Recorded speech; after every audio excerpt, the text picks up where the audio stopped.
Blood pressure basically जो हमारी नसों में बहता हुआ रक्त है,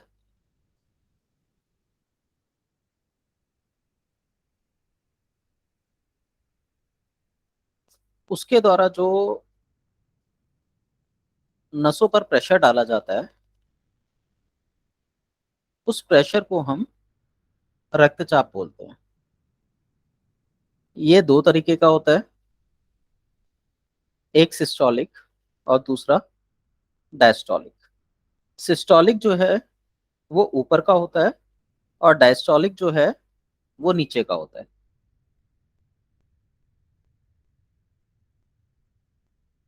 जब हृदय रक्त को प्रेशर लगा के आगे की ओर धकेलता है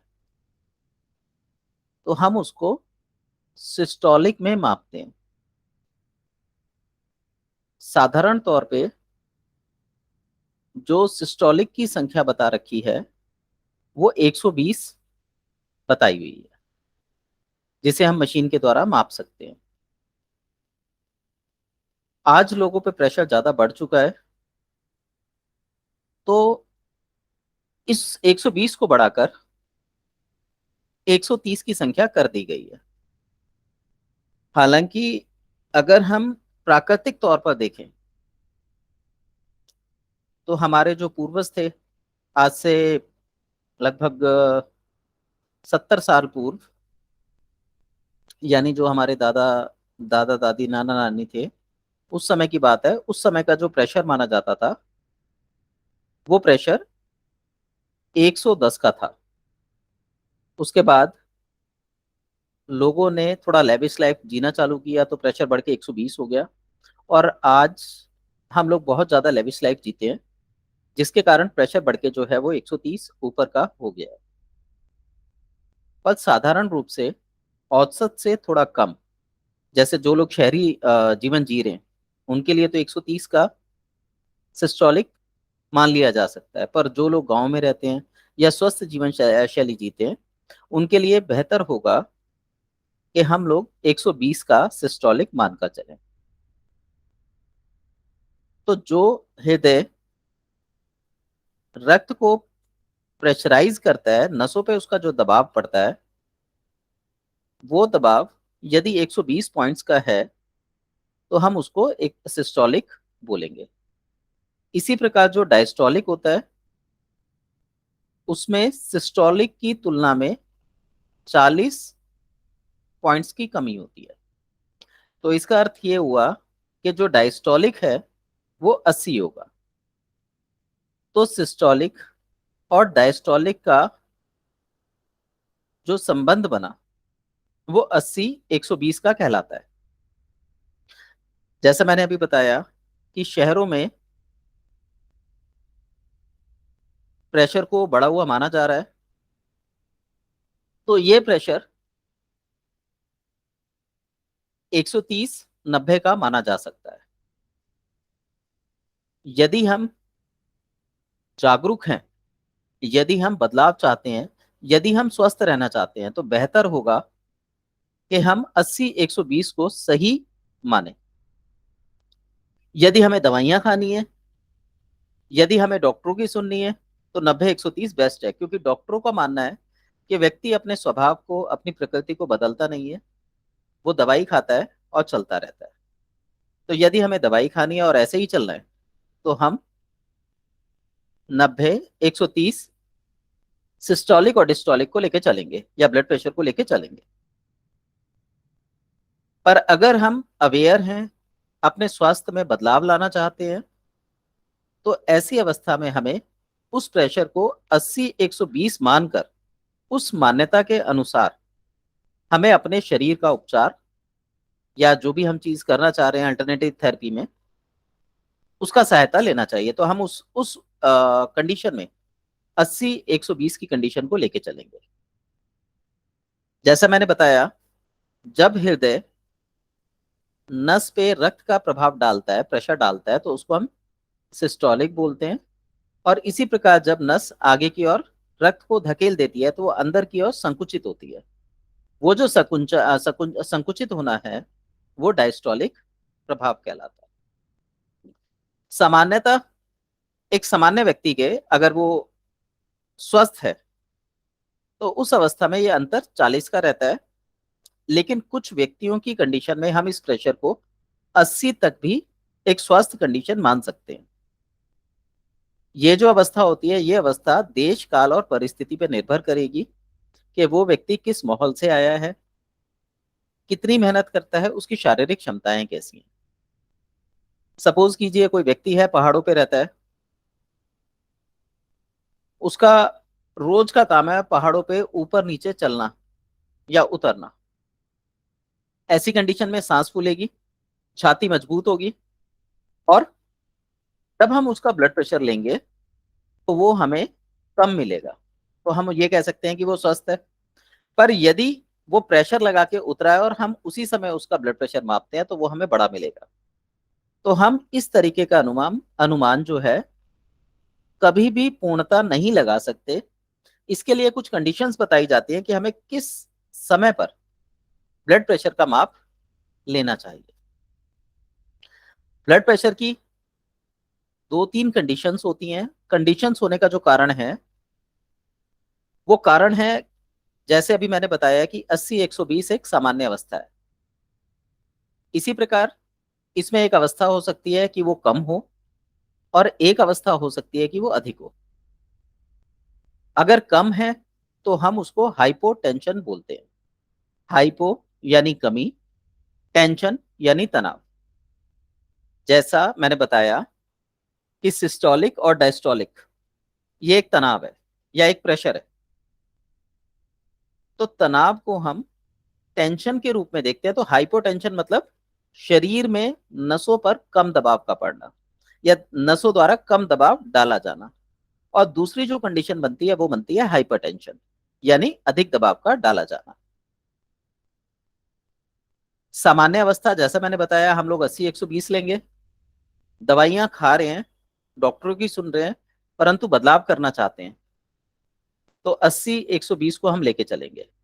और अगर हम इन चीजों को नहीं जानना चाहते, नहीं करना चाहते, या डॉक्टर हमें बताता है कि जी आपका ब्लड प्रेशर बढ़ा है, सामान्यतः इस समय ये 90-130 है, तो उसमें भी घबराने की जरूरत नहीं है, क्योंकि दोनों के बीच में 40 का डिफरेंस अभी भी मेंटेन है। तो यहाँ सिर्फ हम पानी पीकर, नसों की ब्लॉकेज को खोलकर हम इस प्रकार के हाइपरटेंशन या हाइपोटेंशन को ठीक कर सकते हैं। अब इसी अवस्था को डॉक्टरों ने और एडवांस कर दिया। उसे क्या कहा गया, नॉर्मली अगर किसी का बीपी लो है तो उसको इतनी समस्याएं नहीं होती सिवाय हाथ पैर ठंडे होने के, विशेषकर पैर ठंडे होने के। पर यदि किसी का बीपी मापा जाए और वो 90-130 की बजाय 100-140 हो जाए या 100-160 हो जाए, तो डॉक्टरों ने उसको रेफरेंसेस में बांट दिया, जैसे pre hypertension, stage 1 hypertension, stage 2 hypertension. इन स्टेजेस से घबराने की जरूरत नहीं है। हमें सिर्फ इतना ध्यान देना है कि हमारे बीपी का जो डिफरेंस है, जो सामान्यतः 80-120 था, उसमें 40 का डिफरेंस था, वो 40 का डिफरेंस कमी की ओर है या अधिकता की ओर है। और अधिकता की ओर है तो कितना अधिक है। जैसा मैंने बताया, अगर वो 40 है तो वो सामान्य है, 40 से कम है तो हम लो बीपी का इलाज करेंगे।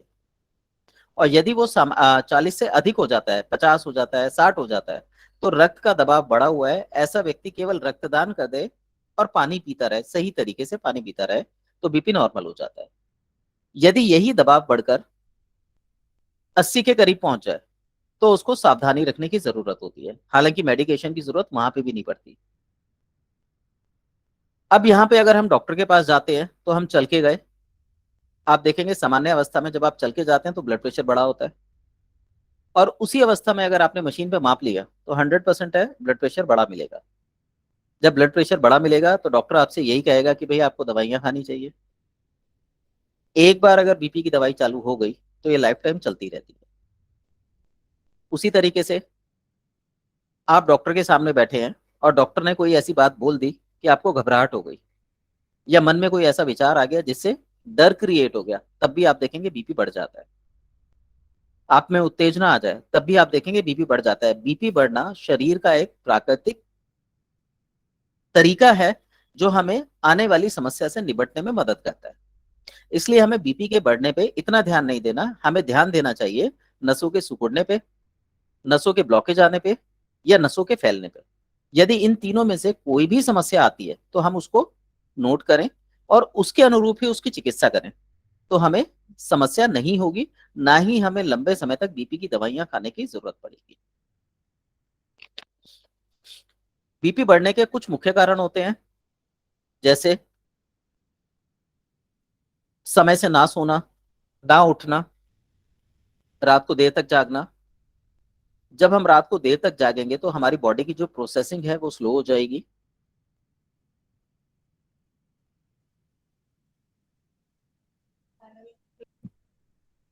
जो हमारी बॉडी की प्रोसेसिंग है वो स्लो हो जाएगी। साथ ही साथ हमारी जो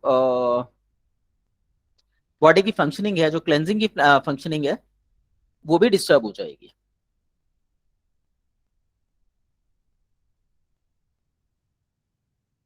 अब इस अवस्था में यदि हम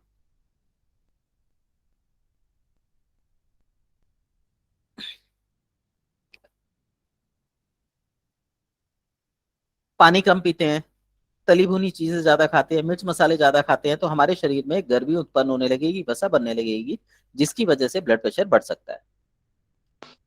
तो देखा जाए तो हमारी अनियमित जीवन शैली, गलत खान पान की आदतें, ये सब कहीं ना कहीं हमारे ब्लड प्रेशर को बढ़ाने का काम करती है। प्लीज जिसका भी माइक खुला हुआ है बंद कर लीजिए। इसके अलावा जैसा मैंने बताया कि हमारी भावनाएं हैं, जैसे चिंता है, क्रोध है, ईर्ष्या है,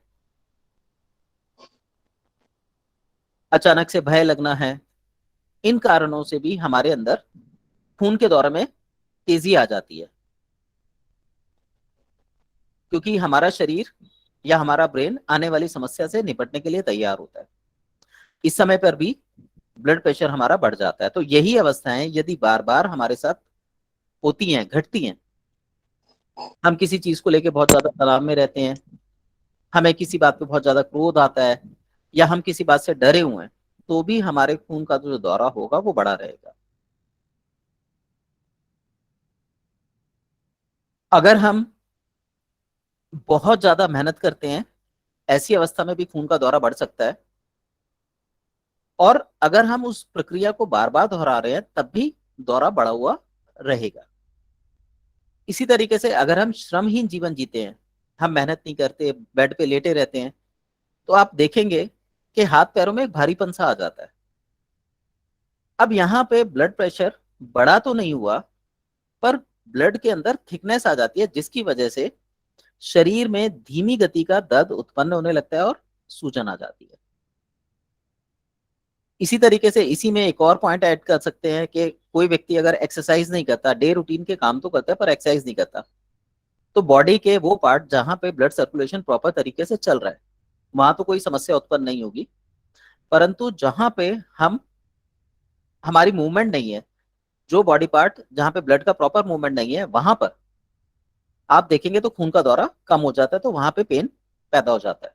और हमने कल वात वात के रोगों की बात करी थी, तो जहां ब्लड सर्कुलेशन प्रॉपर नहीं होती, या जहां का खून थिक होता है, या जहां पर खून की कमी होती है, ऐसी तीनों ही अवस्था में हमें दर्द जैसे रोग पैदा होते हैं।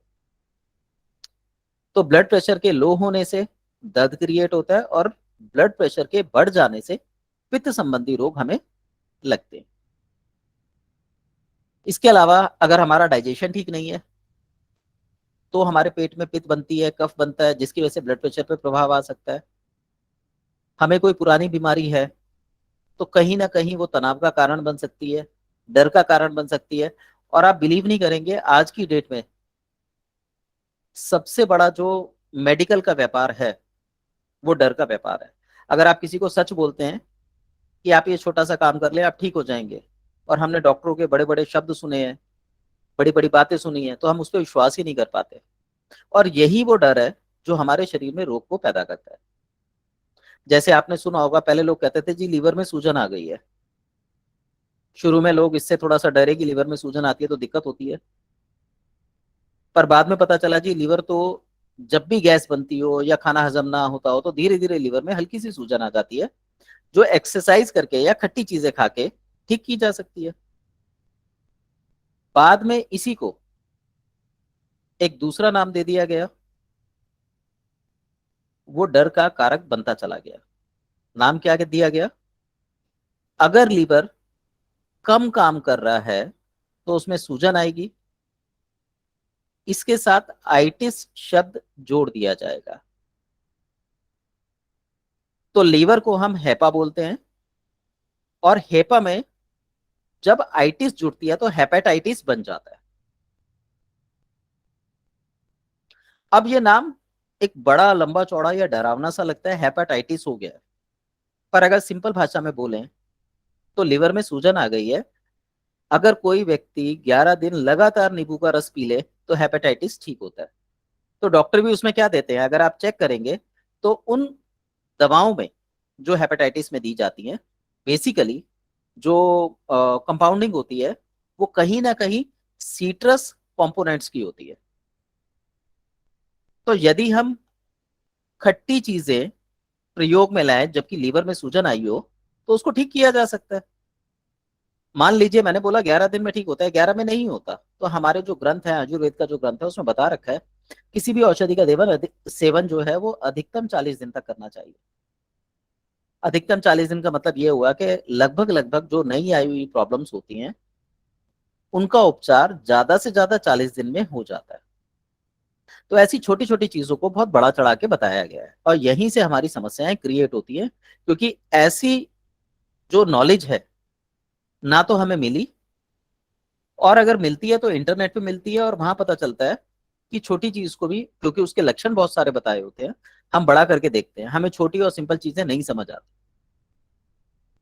इसलिए जो मेडिकल का व्यापार है वो डर का व्यापार बन गया, और आज आप बिलीव करेंगे कि एक व्यक्ति जितना कमाता है उसका 62%, 62% केवल दवाओं पे खर्च करता है। और ये रिसर्च का जो है, मतलब इसके ऊपर रिसर्च हुई है कि एक आदमी औसतन अपनी लाइफ में कितना पैसा इस पे खर्च करता है, तो पता चला कि वो अपनी लाइफ का कमाया हुआ 62% मेडिकल पे खर्च करता है। तो आप अंदाजा लगा सकते हैं कि ये कितना बड़ा व्यापार है। इसके अलावा ब्लड प्रेशर क्यों बढ़ सकता है?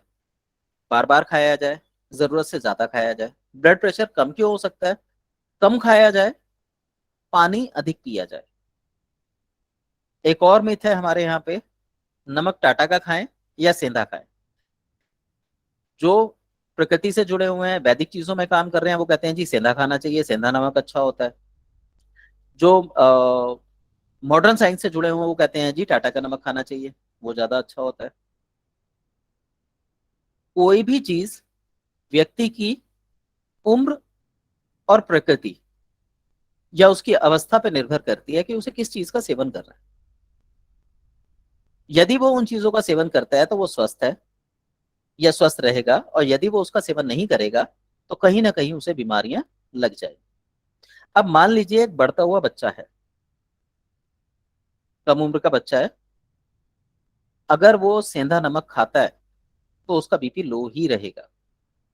बीपी लो रहेगा तो शरीर में जान नहीं रहेगी, और हम उससे उम्मीद लगाए भैया तू खेल में अच्छा परफॉर्मेंस दे, पढ़ाई में अच्छा परफॉर्मेंस दे, इवन हर फील्ड में अच्छा परफॉर्मेंस दे। वो उसके लिए कैसे संभव है जब उसके पास एनर्जी नहीं है? तो वहां पे हमें थायराइड को स्टूमुलेट करने वाला जो हमारा टाटा सॉल्ट होता है या जो भी कॉमन सॉल्ट होता है उसका प्रयोग करना चाहिए।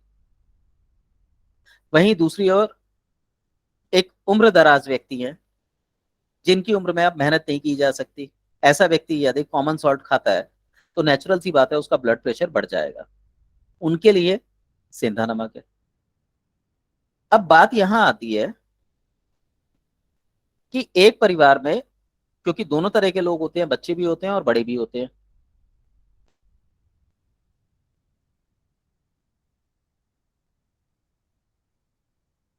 तो दो तरीके का खाना बनाना तो संभव नहीं है। तो खाना बच्चों के अनुसार बने या बड़ों के अनुसार बने? तो यहाँ पे ये कहा जा सकता है या ऐसा किया जा सकता है कि खाना हमेशा बड़ों के अनुसार बनना चाहिए। उसके बाद बच्चों के खाने में अलग से नमक मिलाया जा सकता है आवश्यकता के अनुरूप। अगर हमने पहले ही कॉमन सॉल्ट डाल दिया है तो बड़ों के लिए वो खाना प्रयोग में लाने योग्य नहीं रहेगा। लेकिन अगर हम सेंधा नमक में सब्जी बनाते हैं तो बाद में बच्चों के लिए उसमें कॉमन सॉल्ट अलग से डाला जा सकता है।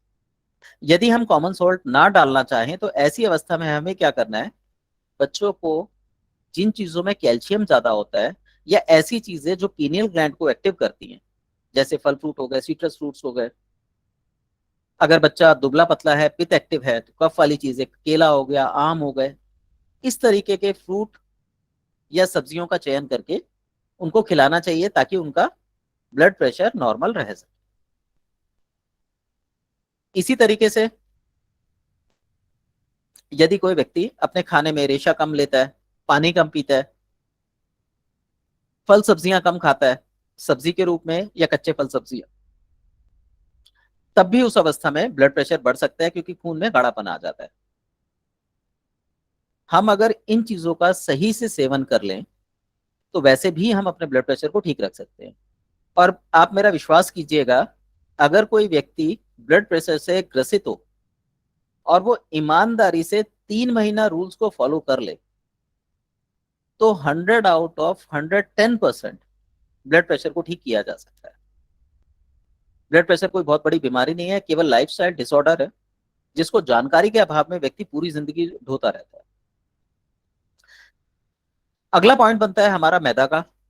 मैदा हो गई, चावल हो गए, मीठा हो गया, ये वो चीजें हैं जो हमारी बॉडी के प्रोसेस को स्लो करती हैं, हमारे मेटाबॉलिज्म को स्लो करती हैं, या ये कह लीजिए कि हमारे मेटाबॉलिज्म को इनको डाइजेस्ट करने में समय लग जाता है। ऐसी अवस्था में भी हमारा ब्लड प्रेशर जो है वो लो हो जाता है, या ये कह लें कि खून डार्क हो जाता है, हैवी हो जाता है, तो खून में गाढ़ापन आता है। तो अगर हम इनकी एंटीडोट, लिक्विड वाली चीजें, सिट्रस फ्रूट प्रॉपर मात्रा में नहीं लेते तो इनकी वजह से भी हमारा ब्लड प्रेशर बढ़ सकता है।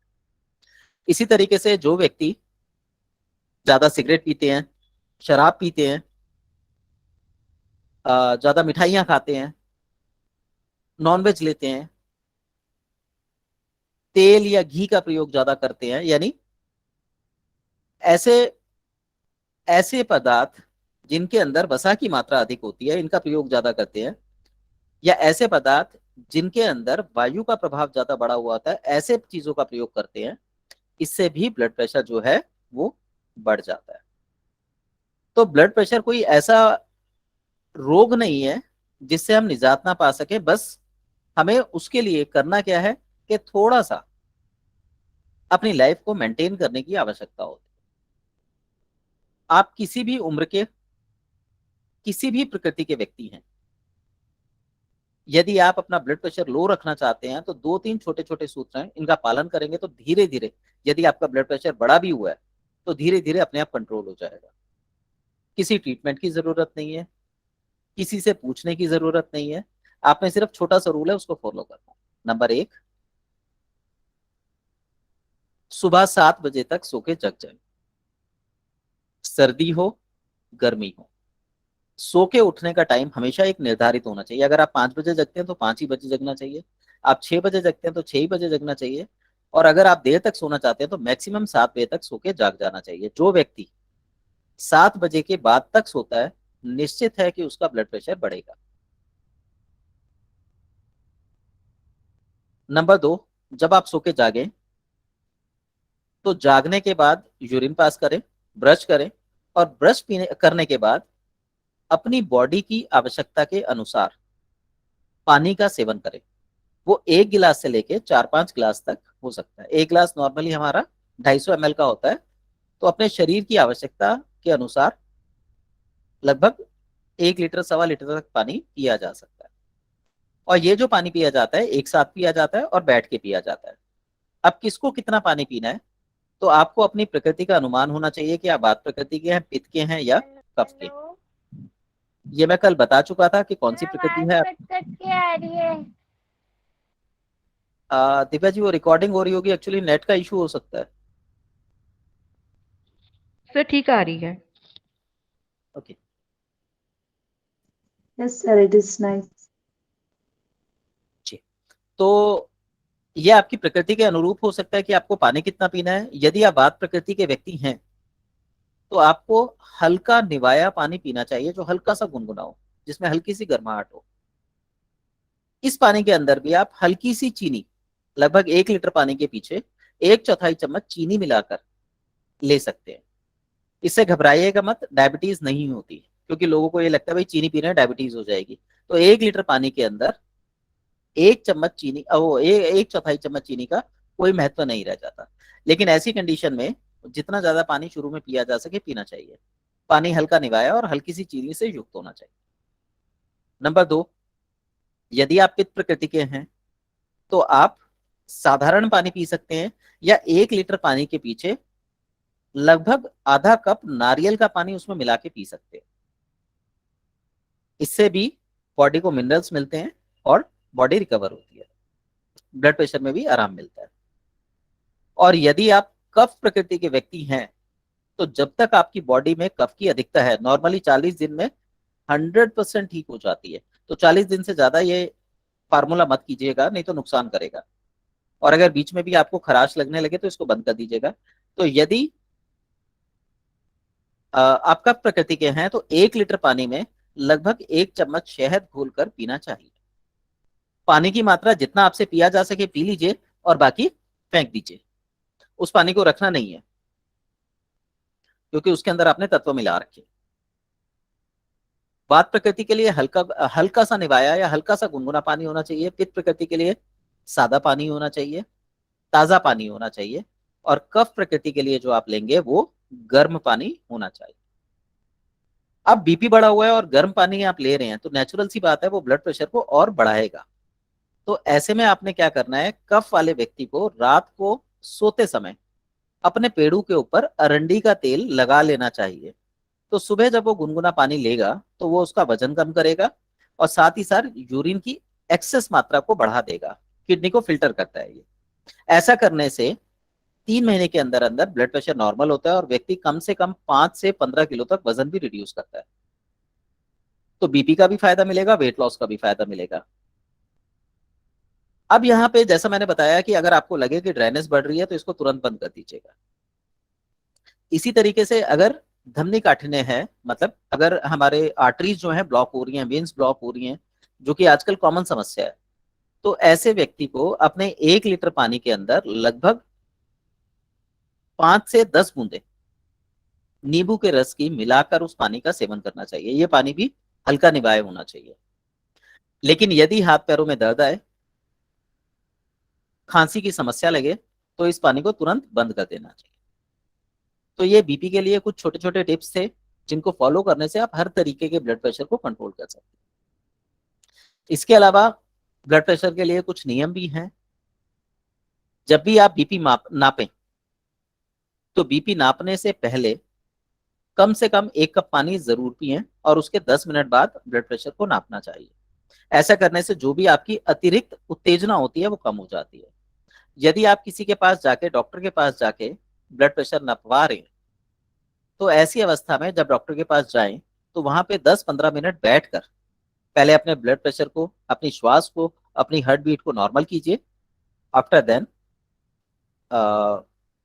बीपी कराइए।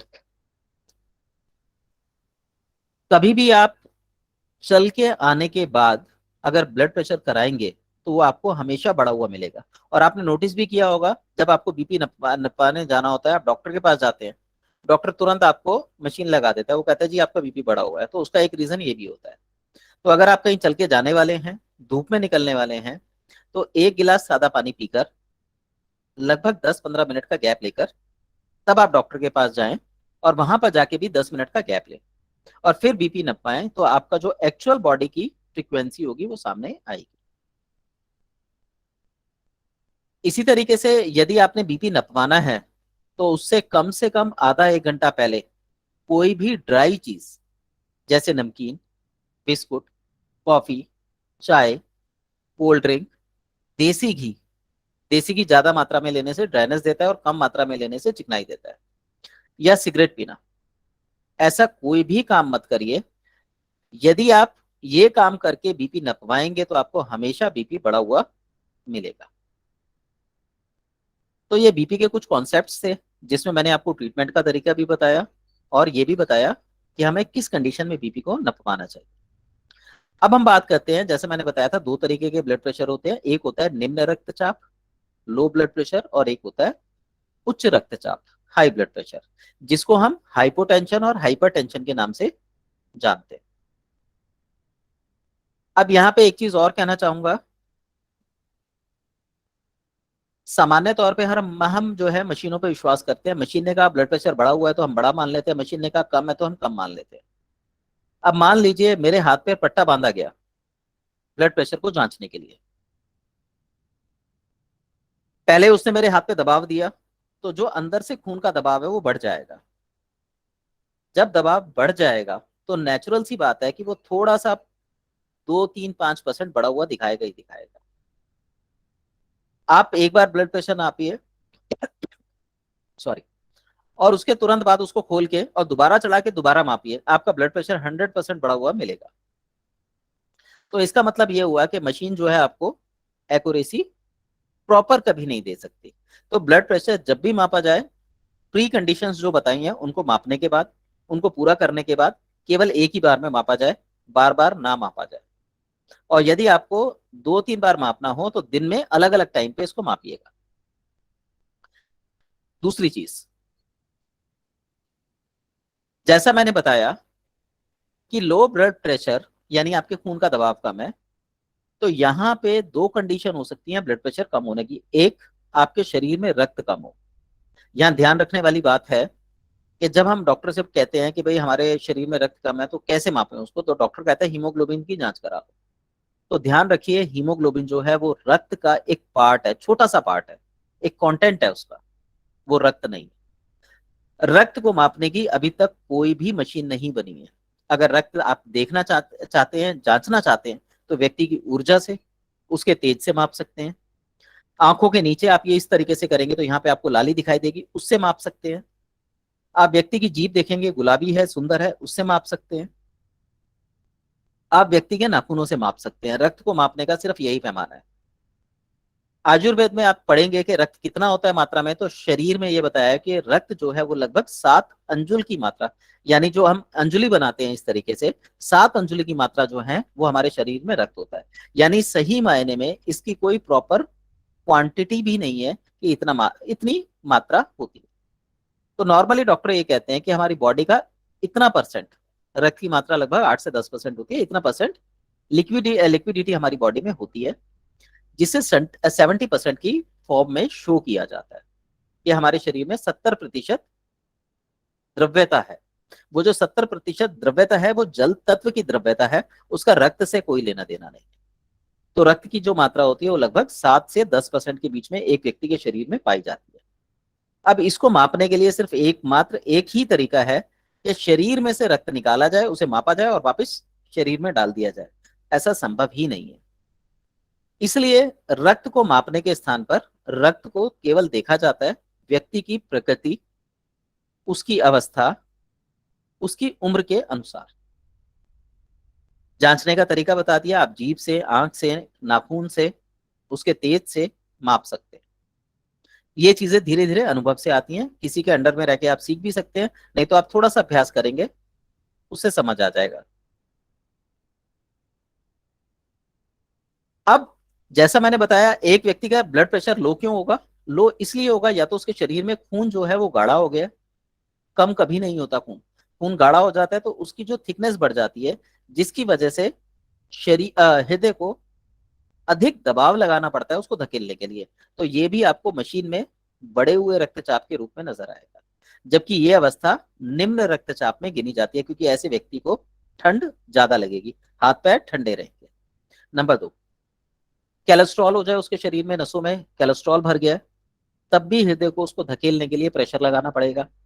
इसको भी हम निम्न रक्तचाप के अंतर्गत रखेंगे, जबकि दवाइयों के रूप में हम अगर देखें तो इसको हाई बीपी में डालते हैं। तीसरी अवस्था, हमारे शरीर की नसें ही सिकुड़ जाए, यानी हमारे शरीर में कुपोषण हो गया। इस अवस्था में भी ऐसा ही उत्तर हमें मिलेगा। तो यदि हमारे हाथ पैर ठंडे रहते हो तो हम निम्न रक्तचाप के रोगी कहलाएंगे। दूसरा इसका लक्षण होता है कि ऐसा व्यक्ति जिसका बीपी लो रहता हो, वो सामान्य अवस्था मतलब और लोगों की तुलना में पैरों को ढककर सोएगा, उसको पैरों पे ठंड ज्यादा लगेगी। तो सोते समय एक व्यक्ति का जो मस्तिष्क संतुलन होता है वो बराबर होता है। तो अगर उसको ठंड का अनुभव होगा तो वो पैरों को ढक लेगा। तो जो व्यक्ति औसत लोगों की तुलना में पैरों को ढक कर सोते हैं, उस व्यक्ति का ब्लड प्रेशर हमेशा लो मान के चलेंगे, भले ही मशीन हाई दिखा रही। दूसरी अवस्था, अगर कोई व्यक्ति अपने पैरों को खोलकर सोता है, भले ही पूरे शरीर पे उसने चादर डाली हुई है, लेकिन पैर रजाई से बाहर है या चादर से बाहर है, तो हम ये कहेंगे कि इसको गर्मी ज्यादा लगती है। इसका मतलब उस व्यक्ति का ब्लड प्रेशर हाई मिलेगा। ऐसे व्यक्ति के शरीर पर आप देखेंगे तो मस्से मिलेंगे, चर्बी के अंदर मोटापा या भराव मिलेगा, यानी वसायुक्त चर्बी होगी। और तीसरी सबसे इंपॉर्टेंट कंडीशन होती है, गर्दन के पीछे या तो धारी निकल आती है या गर्दन काली पड़ जाती है। जहां पर भी रक्त की अधिकता होती है वहां का क्षेत्र हमेशा आपको काला दिखाई देगा। ये ब्लड प्रेशर बढ़ने का और क्षेत्र में रुकने का सबसे अच्छा लक्षण है, जिसे देखकर हम जान सकते हैं कि व्यक्ति को ब्लड प्रेशर है या नहीं। तो ये ब्लड प्रेशर के ऊपर मेरी थोड़ी सी जानकारी थी। यदि आप इसमें कुछ पूछना चाहें तो पूछ सकते हैं, फिर मैं आपको कुछ और चीजें भी बताऊंगा।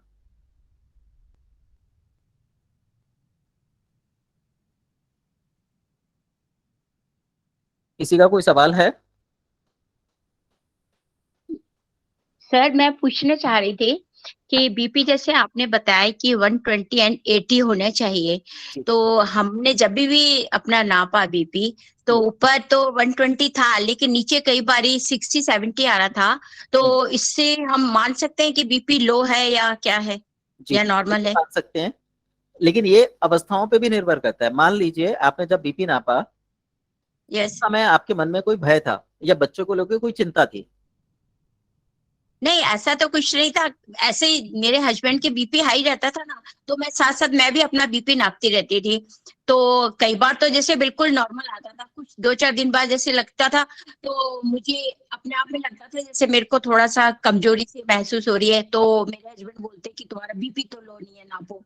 तो हम नापते थे तो ऊपर वाला तो 120 रहता था, लेकिन नीचे वाला 60-70 के आसपास होता था। तो इसका मतलब हम क्या समझे? देखिए, उस समय आप इतना सा मान सकते हैं कि आपका कोई तनाव बना है, कोई नर्वस स्ट्रेस आया है, जिसकी वजह से डायस्टोलिक जो है वो कुछ देर के लिए कम हो गया है। एक ये अवस्था हो सकती है। और हाँ। दूसरा, अगर आपका कम होता बीपी तो ऊपर से भी कमी आ जाती। अच्छा सर।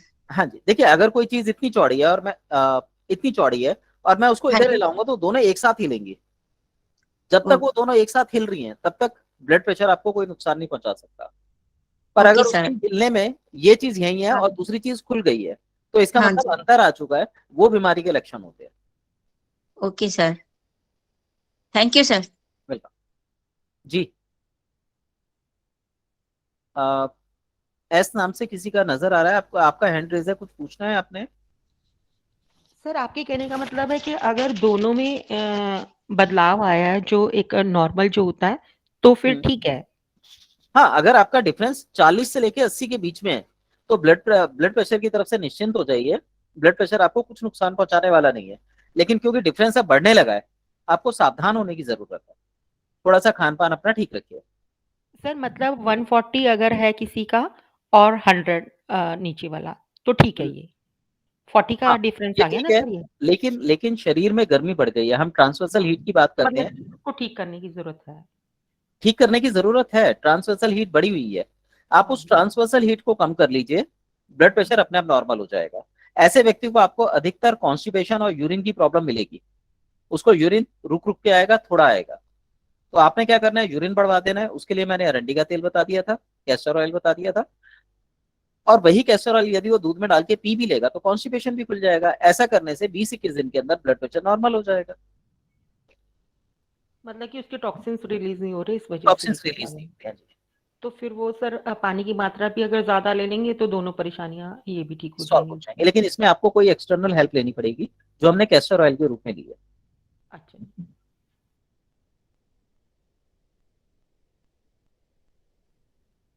सर अगर नीचे वाला अगर 90 80 से कम आ गया और लेकिन बैलेंस उसका बराबर है, मान लीजिए वो ऊपर वाला उनका 100 हो गया है ना, नीचे वाला हो गया 60, 60 तो जी। ये भी ठीक है, लेकिन अब इसके अंदर क्या बढ़ा हुआ होगा सर? देखिए इसमें क्या होता है, actually blood pressure, BP, sugar और थायराइड ये तीनों मित्र हैं, जहां जाते हैं इकट्ठे जाते हैं, भले ही रिपोर्ट में आए या ना आए, लेकिन हम इन तीनों को इकट्ठा मान के इनका उपचार करेंगे, उपचार हो जाएगा। लेकिन इस सर कंडीशन में क्या जिसको होता है, अगर व्यक्ति शुगर है तो उसको आप बीपी का भी इलाज करना, जिसको थायराइड है उसको शुगर और बीपी का भी इलाज करना। बिल्कुल बिल्कुल बिल्कुल वो कंडीशन देख के किया जाता है।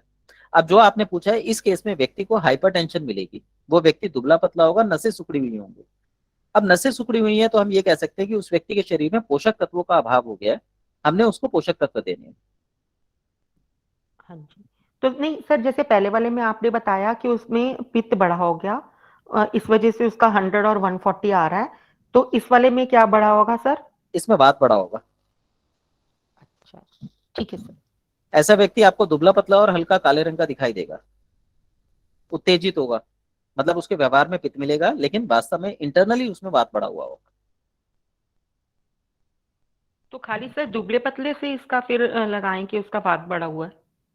दुबले एनर्जी पतले तो थे नहीं, पूरी है। उसके उसके उसके बोलचाल के तरीके से, उसके चलने के तरीके से, कार्य करने की विधियों के अनुसार तो वो आपसे जल्दी तो जल्दी बात करेगा।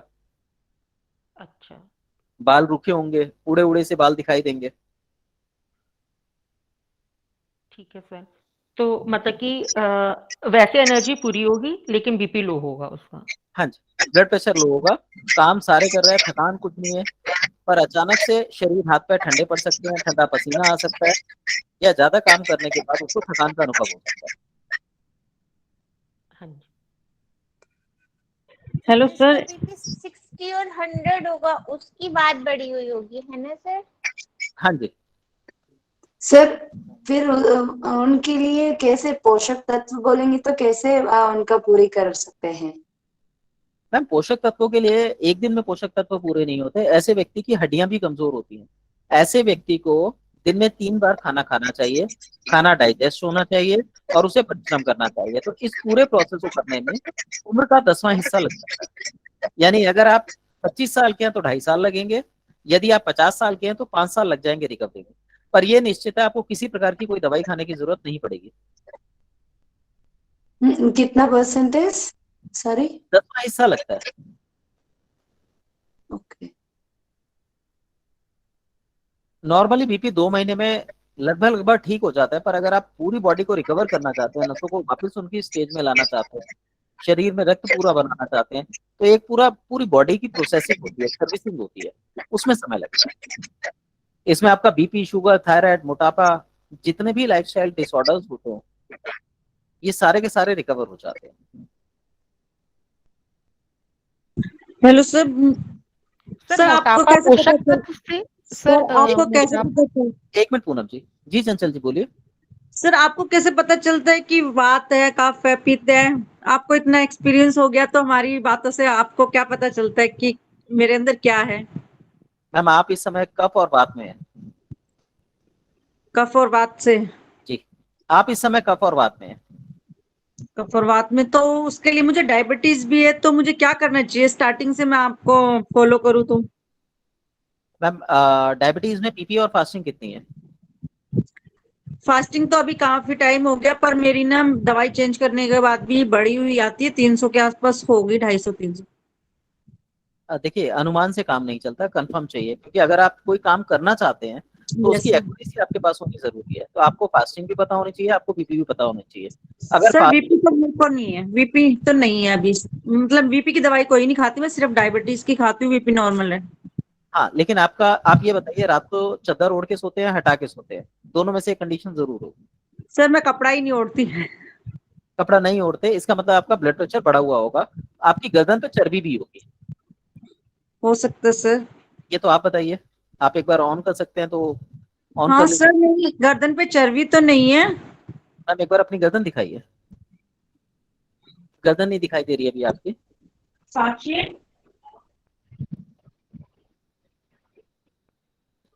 नहीं नहीं, गर्दन प्रॉपर नहीं दिखाई दे रही। आप गर्दन सीधी कर लीजिए और किसी दूसरे व्यक्ति से दिखवा दीजिए। जैसे थोड़ा सा नीचे।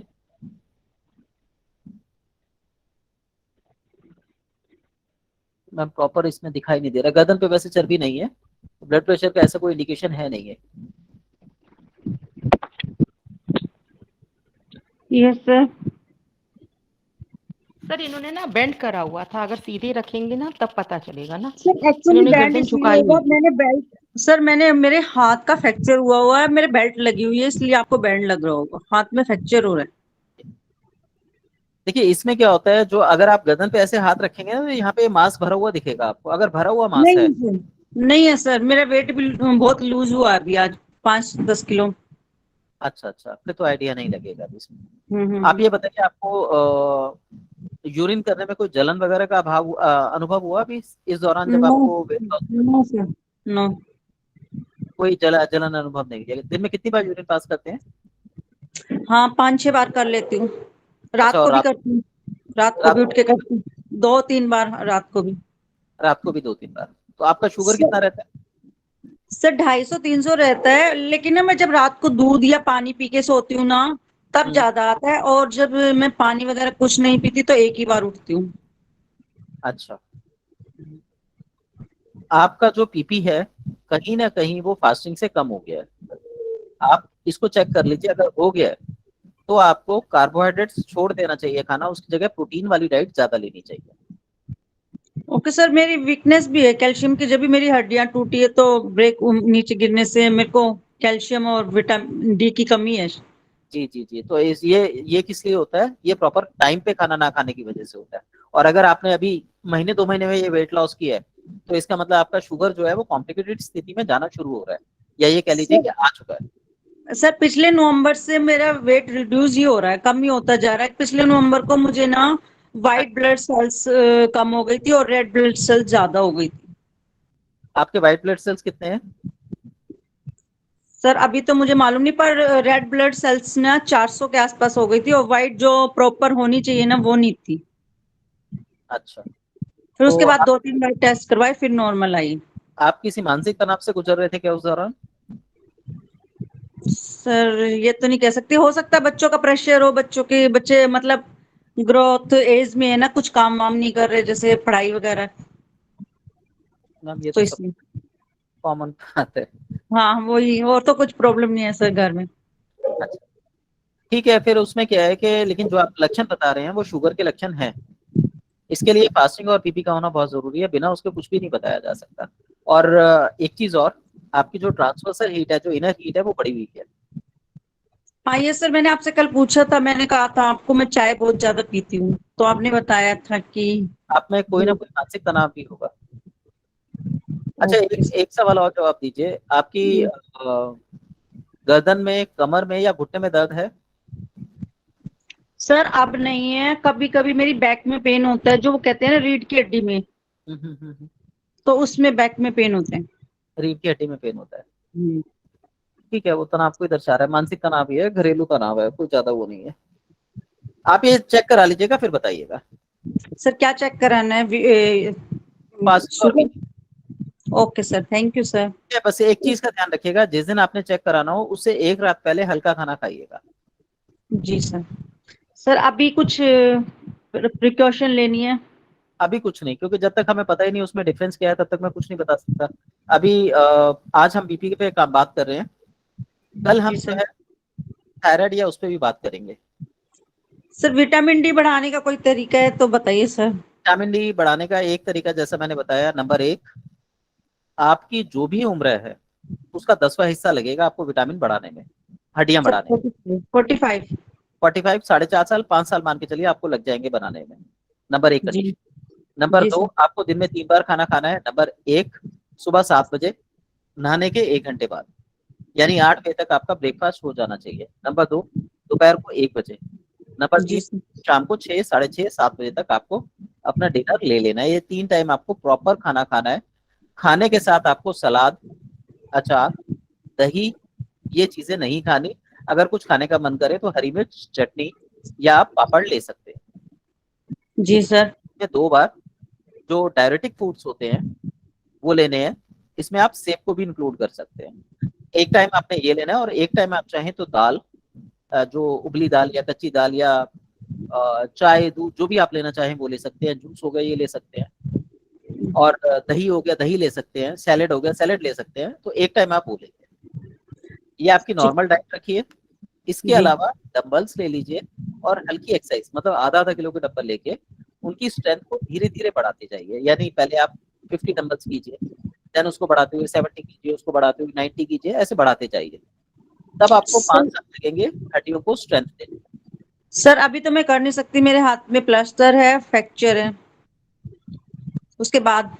हाँ जी, जी सर। तब तक एक पत्थर चट्टा नाम का एक पौधा भी आता है, अपने घर में लगा लीजिए, डेली उसका एक पत्ता तोड़ के खा लिया कीजिए। जी sir, thank you sir. Welcome. कौन सा पत्ता बोला सर आपने? पत्थर चट्टा, ओके। उसका एक पत्ता अगर आप सुबह खाली पेट खाते हैं और 1 घंटे तक कुछ नहीं खाते पीते, तो ये आपकी बोन्स को स्ट्रेंथ देगा और ताकत देगा, मजबूत बनाता है बोन्स को। पूनम जी आप कुछ पूछ रहे थे? सर ये जो अभी आपने बताया है, तो इसमें चूना भी तो बिल्कुल गेहूं के दाने से भी के बराबर गेहूं वो खाया जा सकता है ना चूना सर? देखिए चूना तब लिया जाता है जब बॉडी में कैल्शियम की कमी हो। हड्डियों का पतला होना जो आप उंगली के इस पोर से माप सकते हैं, ये बेसिकली ट्रेनिंग के दौरान मैं सिखाता भी हूँ कि आप कैसे जांचेंगे कैसे करेंगे। आपको तो ये चीजें पता होंगी। जब तक आप इसको मापेंगे, अगर ये भरा हुआ है और आप चूना लेते हैं तो वो चूना आपकी बॉडी के लिए एक्सेस वेस्टेज का काम करेगा, इसलिए मैंने चूना नहीं बोला। और जरूरी नहीं है कि विटामिन डी की डेफिशिएंसी हो तो आपको चूने की जरूरत पड़े ही पड़े। अगर ऐसा व्यक्ति जिसको चूने की जरूरत नहीं है, मतलब कैल्शियम की बॉडी में कैल्शियम पूरा है और वो फिर भी कैल्शियम की मेडिसिन लेता है या अदर सोर्सेज से कैल्शियम लेता है, तो हड्डियों में कमी जो है और तेजी से आने लगती है। इसलिए ऐसी अवस्था में बिना जानकारी के किसी भी प्रकार का चूना या कैल्शियम वाली चीजें नहीं लेनी चाहिए। चूने को आप अगर लेना चाह रहे हैं, इंटेक करना चाह रहे हैं, तो केले के रूप में कीजिए, पके केले के रूप में। वो नुकसान भी नहीं करेगा और बॉडी में कफ बना के हड्डियों को स्ट्रेंथ देने का काम करेगा। केले के साथ लेना सर? सॉरी, केले के साथ लेना सर उसको? केले के साथ नहीं, पका केला दिन में कभी भी लिया जा सकता है। अच्छा, वो कैल्शियम की तरह। हाँ जी, वो कैल्शियम नहीं देगा, वो आपको ना पोटेशियम सोडियम मैग्नीशियम ये चीजें देगा। कैल्शियम ऑलरेडी बॉडी में पूरा है, तो बोन्स उसमें से वो निकाल के और जितना उसको रिक्वायर्ड होगा उतना कैल्शियम भी बना लेगी। कैल्शियम बनता है बाहर से, इनटेक हमारी बॉडी के ज्यादा काम नहीं आता। अगर आता तो जिन लोगों को कैल्शियम की डेफिशिएंसी होती है वो गोलियां खाते हैं, वो पूरा कभी नहीं होता। ये गोलियां भी जिंदगी भर खानी पड़ती है। सर फीवर के टाइम में ना थोड़ा सा बोन वीक हो गया, तो हाथ पैर में उंगलियों में दर्द होने लगा मेरे लिए, मेरे सिस्टर को। अब जो फीवर ठीक हो गया, लेकिन फिर उसके ना फिंगर्स पे जैसे अकड़ रही है, जैसे कहते हैं ना जकड़ना, अकड़ अकड़ जाती है वो। एक्चुअली उसका फिंगर भी मुड़ता नहीं है। फीवर कितने टाइम पहले हुआ था? फीवर तो सर हुआ था 2-3 महीने पहले, 3 महीने पहले, 3 महीने पहले। पहले फीवर कितना हुआ था? बस वो हफ्ता 10 दिन तक चला और हफ्ता बहुत 10 वीकनेस आ गया। हाँ। अच्छा, और दूसरा ये बताइए कि मेडिसिन कौन सी ली थी? मेडिसिन जो डॉक्टर ने जो इसके लिए दिया था वो डोलो 250 डोलो 500 250 ली। चलिए सुनिए आपने क्या करना है। ठीक है ठीक है ठीक है। जी लिया था। आपने क्या करना है, हाँ, दोपहर का खाना 1 बजे फिनिश कर लीजिए। हेलो, पैर का बताया कर कुछ। दोपहर का खाना 1 बजे फिनिश कर लीजिए। शाम को लगभग 4 बजे के करीब 4 मुनक्के ले लीजिए, उनके बीज निकालिए और तवे पर उसको अच्छे से सेक लीजिए। अच्छा। और उस पर चुटकी भर काला नमक डाल के, 4 उस पर बिल्कुल जरा सा काला नमक, लगभग आप मान लीजिए 0.25 मिलीग्राम, अच्छा ठीक है। मतलब एक चुटकी का भी चौथाई हिस्सा डाल के अच्छा उन 4 मुनक्कों को मुंह में रख के देर तक घुमाते रहिए। Okay okay sir. दार से वो फूल जाएंगे, जब वो फूल जाए तब उसको चबाना है, लगभग उसको 15-20 मिनट मुंह में रखना है। और याद रखिएगा इसके बाद 1 घंटे तक पानी नहीं पीना। ओके ठीक है, ओके सर। एक काम ये करना है। और 20 से 25 किशमिश रात को पानी में भिगो दीजिए, सुबह उठ के ये किशमिश खानी है। ठीक है 30 दिन ठीक से 40 दिन के अंदर कम से कम 80% की रिकवरी हो जाएगी। Okay sir, thank you sir, thank you so much. Sir मैं वो कृष्णा जी, वो एक चीज पूछ रही थी उस समय कि आपने कहा था कि पोषक तत्व लेने से मोटापा भी कम हो जाएगा। हाँ जी आप ये बोल रही थी ना सर? जी। अच्छा। कृष्णा जी, आप कुछ पूछना चाह रहे हैं? हाँ सर, मेरा क्वेश्चन था कि हमको कैसे समझ में आए कि हमारे अंदर विटामिन डी की कमी है या कैल्शियम की कमी है, अगर हम देखिए, जानना कैल्शियम की चाहें। और विटामिन डी की कमी के लिए, क्योंकि आप अभी इन चीज़ों के बारे में ज़्यादा नहीं जानते, तो बेटर होगा कि आप क्लिनिकल टेस्ट करा लें। उसके अंदर विटामिन डी की डेफिशिएंसी और कैल्शियम की डेफिशिएंसी पता लग जाती है। अच्छा। अगर, हाँ, एक चीज और बताना चाहूंगा, यदि आप पेट के बल सोते हैं और आपको अच्छा लगता है, तो 100% है कि आपके शरीर में विटामिन डी की डेफिशिएंसी हो चुकी है। यदि आपकी छोटे छोटे जोड़, जो उंगलियों के पोर्स होते हैं, जोड़ होते हैं, इनमें दर्द होता है, तो विटामिन डी की डेफिशिएंसी हो रही है या हो चुकी है। यदि आपके फेस पे चिकनाई ज्यादा आती है, तब भी विटामिन डी की डेफिशिएंसी आपके शरीर में चल रही है। सर हम तो पेट के बल बहुत सोते हैं, आपकी हड्डियां कमजोर हैं। तो क्या करना है सर? पेट के बल नहीं सोना, सीधा होके सोइए और हाँ। हड्डियों को स्ट्रेंथ देने वाला खाना खाइए। आपकी जो भी एज है, उतना टाइम मेरे आपको उसकी रिकवरी में लग जाएगा। अच्छा 46 है, होने वाला है। लगभग 5 साल मान के चलिए, आपको रिकवरी में 5 साल लगेंगे, जिसमें आपकी हाँ? हड्डियां स्ट्रांग हो जाएंगी। और यदि आपने अच्छा, अभी हड्डियों पे ध्यान नहीं दिया, तो बुढ़ापे में चल के ज्यादा दिक्कत करती तो सर हड्डी के लिए क्या खाऊं मैं? है। हड्डियों के लिए मैंने बताया था ना, दिन में 3 बार खाना खाना है, हाँ 2 वही बार तो 8 o'clock शॉर्ट मील तक लेनी है। ब्रेकफास्ट, लंच और डिनर 7 साढ़े 7 तक। जी। सैलड अचार नहीं खाना, पापड़ और धनिया, पापड़ ले लीजिए, चटनी ले लीजिए जो घर की हाँ बनी, और अच्छा, हरी मिर्च खाना है। हरी मिर्च ये ले लीजिए, मतलब ऐसी चीजें लीजिए, ये चीजें अच्छा नुकसान नहीं करेंगे। ठीक है sir, thank you. Sir vitamin D की डिफिशियंसी धूप में जाने वाले को भी होती है क्या सर? मैम, तो अगर ऐसे, सैलेड तो खा सकते हैं, मैंने बोला सैलेड नहीं खाना, तो सैलेड तो खा सकते हाँ, सैलेड खा सकते हैं। आयशा जी, देखिए, अगर विटामिन डी की डेफिशिएंसी धूप में जाने से पूरी होती, तो मुझे नहीं लगता कि दुनिया के किसी के शरीर में विटामिन डी की डेफिशिएंसी होती। जो व्यक्ति मार्केट में रहता है, धूप में घूमता है, उनको भी विटामिन डी की डेफिशिएंसी आपको मिलेगी।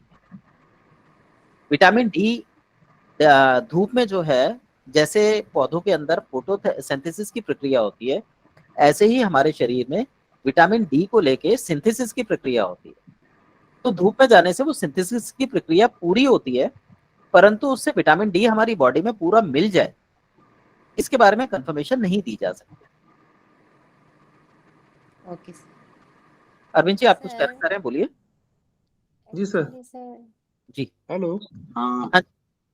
सर, मेरी बीपी लो रहती है, शरीर में मैम, कमजोरी थकान रहती है, एक और मिनट मैम रात जी, में एक एक मिनट मैम, अरविंद जी बोलिए। हाँ सर, मिसेज मेरी ये पूछना चाहती है जी। सॉरी। जी, ये मेरी मिसेज पूछना चाहती है कुछ। हाँ जी, हाँ जी, बात कराइए। हाँ मेरी बीपी लो रहती है, या 95 100 105 के लगभग आती है, शरीर नाइन में कमजोरी थकान रहती है, अच्छा, आप एक काम और कीजिए, रात 10 काले चने और 10 किशमिश रात को पानी में भिगो दीजिए, शाम को 6 बजे के करीब। सुबह उठ के नहा धो के सबसे पहले इसको चबा चबा के खाइए। इसके 1 घंटे बाद लंच कीजिएगा, ब्रेकफास्ट कीजिएगा। आप इसको 40 डेज कर लीजिए, आपको अप्रोक्सीमेटली 20-30% का आराम मिल जाएगा। आफ्टर देन 40 डेज के बाद आप उससे बात कीजिएगा। Hello sir. तो मेरे को सर रात एक मिनट जी, अरविंद जी।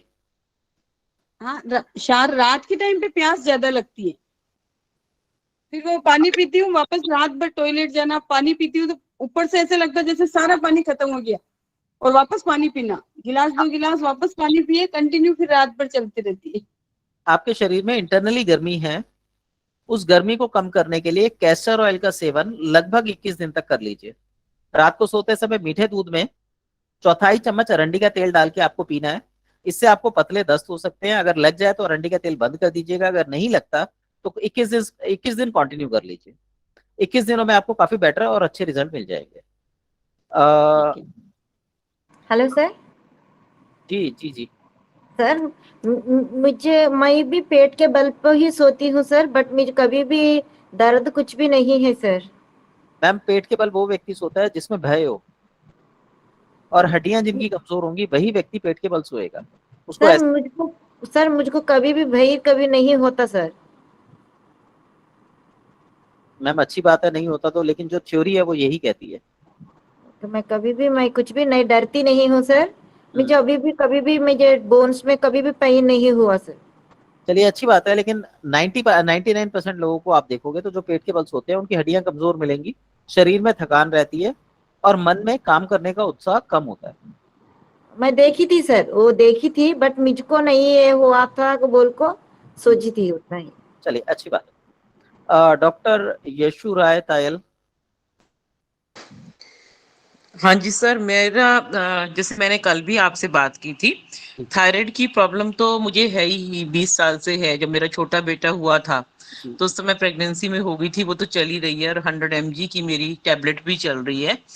अब जैसे मेरे को शुगर का, जैसे हम लोग टेस्ट कराते रहते हैं, तो टेस्ट कराया था फास्टिंग, तो उसमें जो शुगर लेवल आया है वो आया है 116 शुगर लेवल है फास्टिंग वाला। जी तो अब ये जैसे बॉर्डर लाइन पे मतलब कह रहे हैं मीठा वगैरह कम कर दो, बंद कर दो मीठा वगैरह।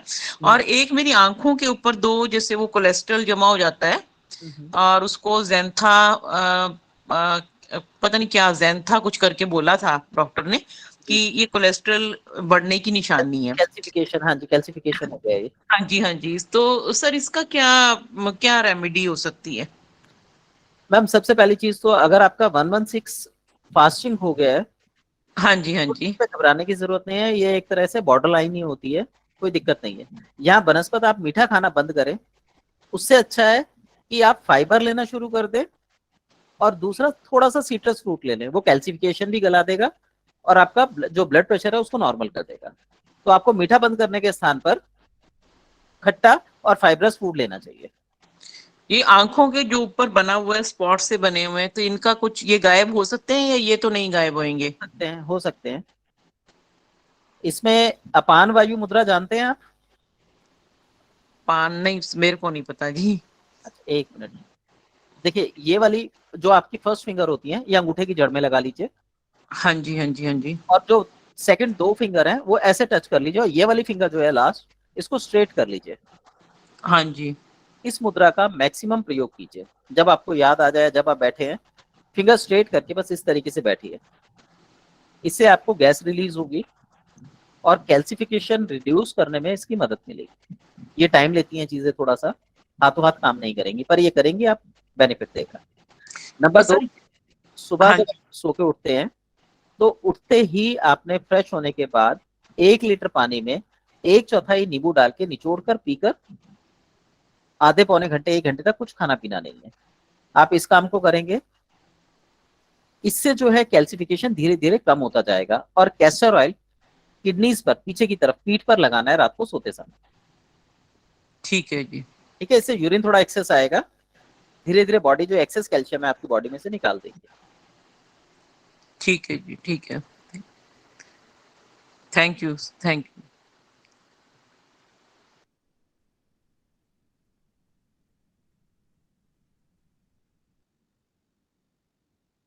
चलिए किसी और का कोई सवाल है तो पूछ लीजिए। सर आपका नंबर मिल सकता है? ग्रुप में है मैम, और वैसे लिखना चाहें आप लिख लीजिए 85 1 second.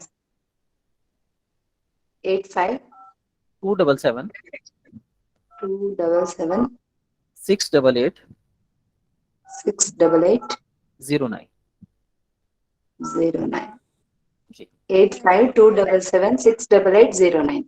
Ji. Doctor Dinesh Dhangar. Thank you sir. Hello hello hello. Sir, मैं एक प्रश्न पूछना चाहता हूँ आपसे। मैं पूरा दिन भर सर कंप्यूटर बैठे रहता हूँ, आंखों में ज्यादा थकान रहती है। मेरे 8-9-10 घंटे की रहती है कंप्यूटर पर वर्क। तो जैसे मतलब पतंजलि की भी ड्रॉप डालता हूँ, वो चीजें डाली पर आंखों में भारीपन रहता है कुछ।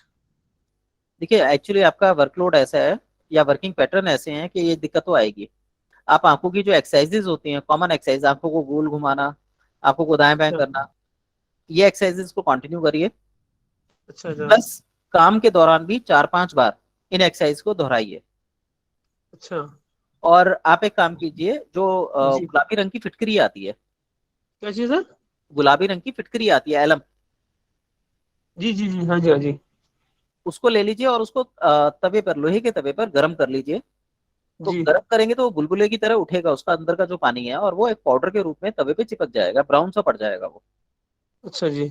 उसको खरोंच के उतार लीजिए, उसको हम बोलते हैं फिटकरी का पूला। अच्छा अच्छा।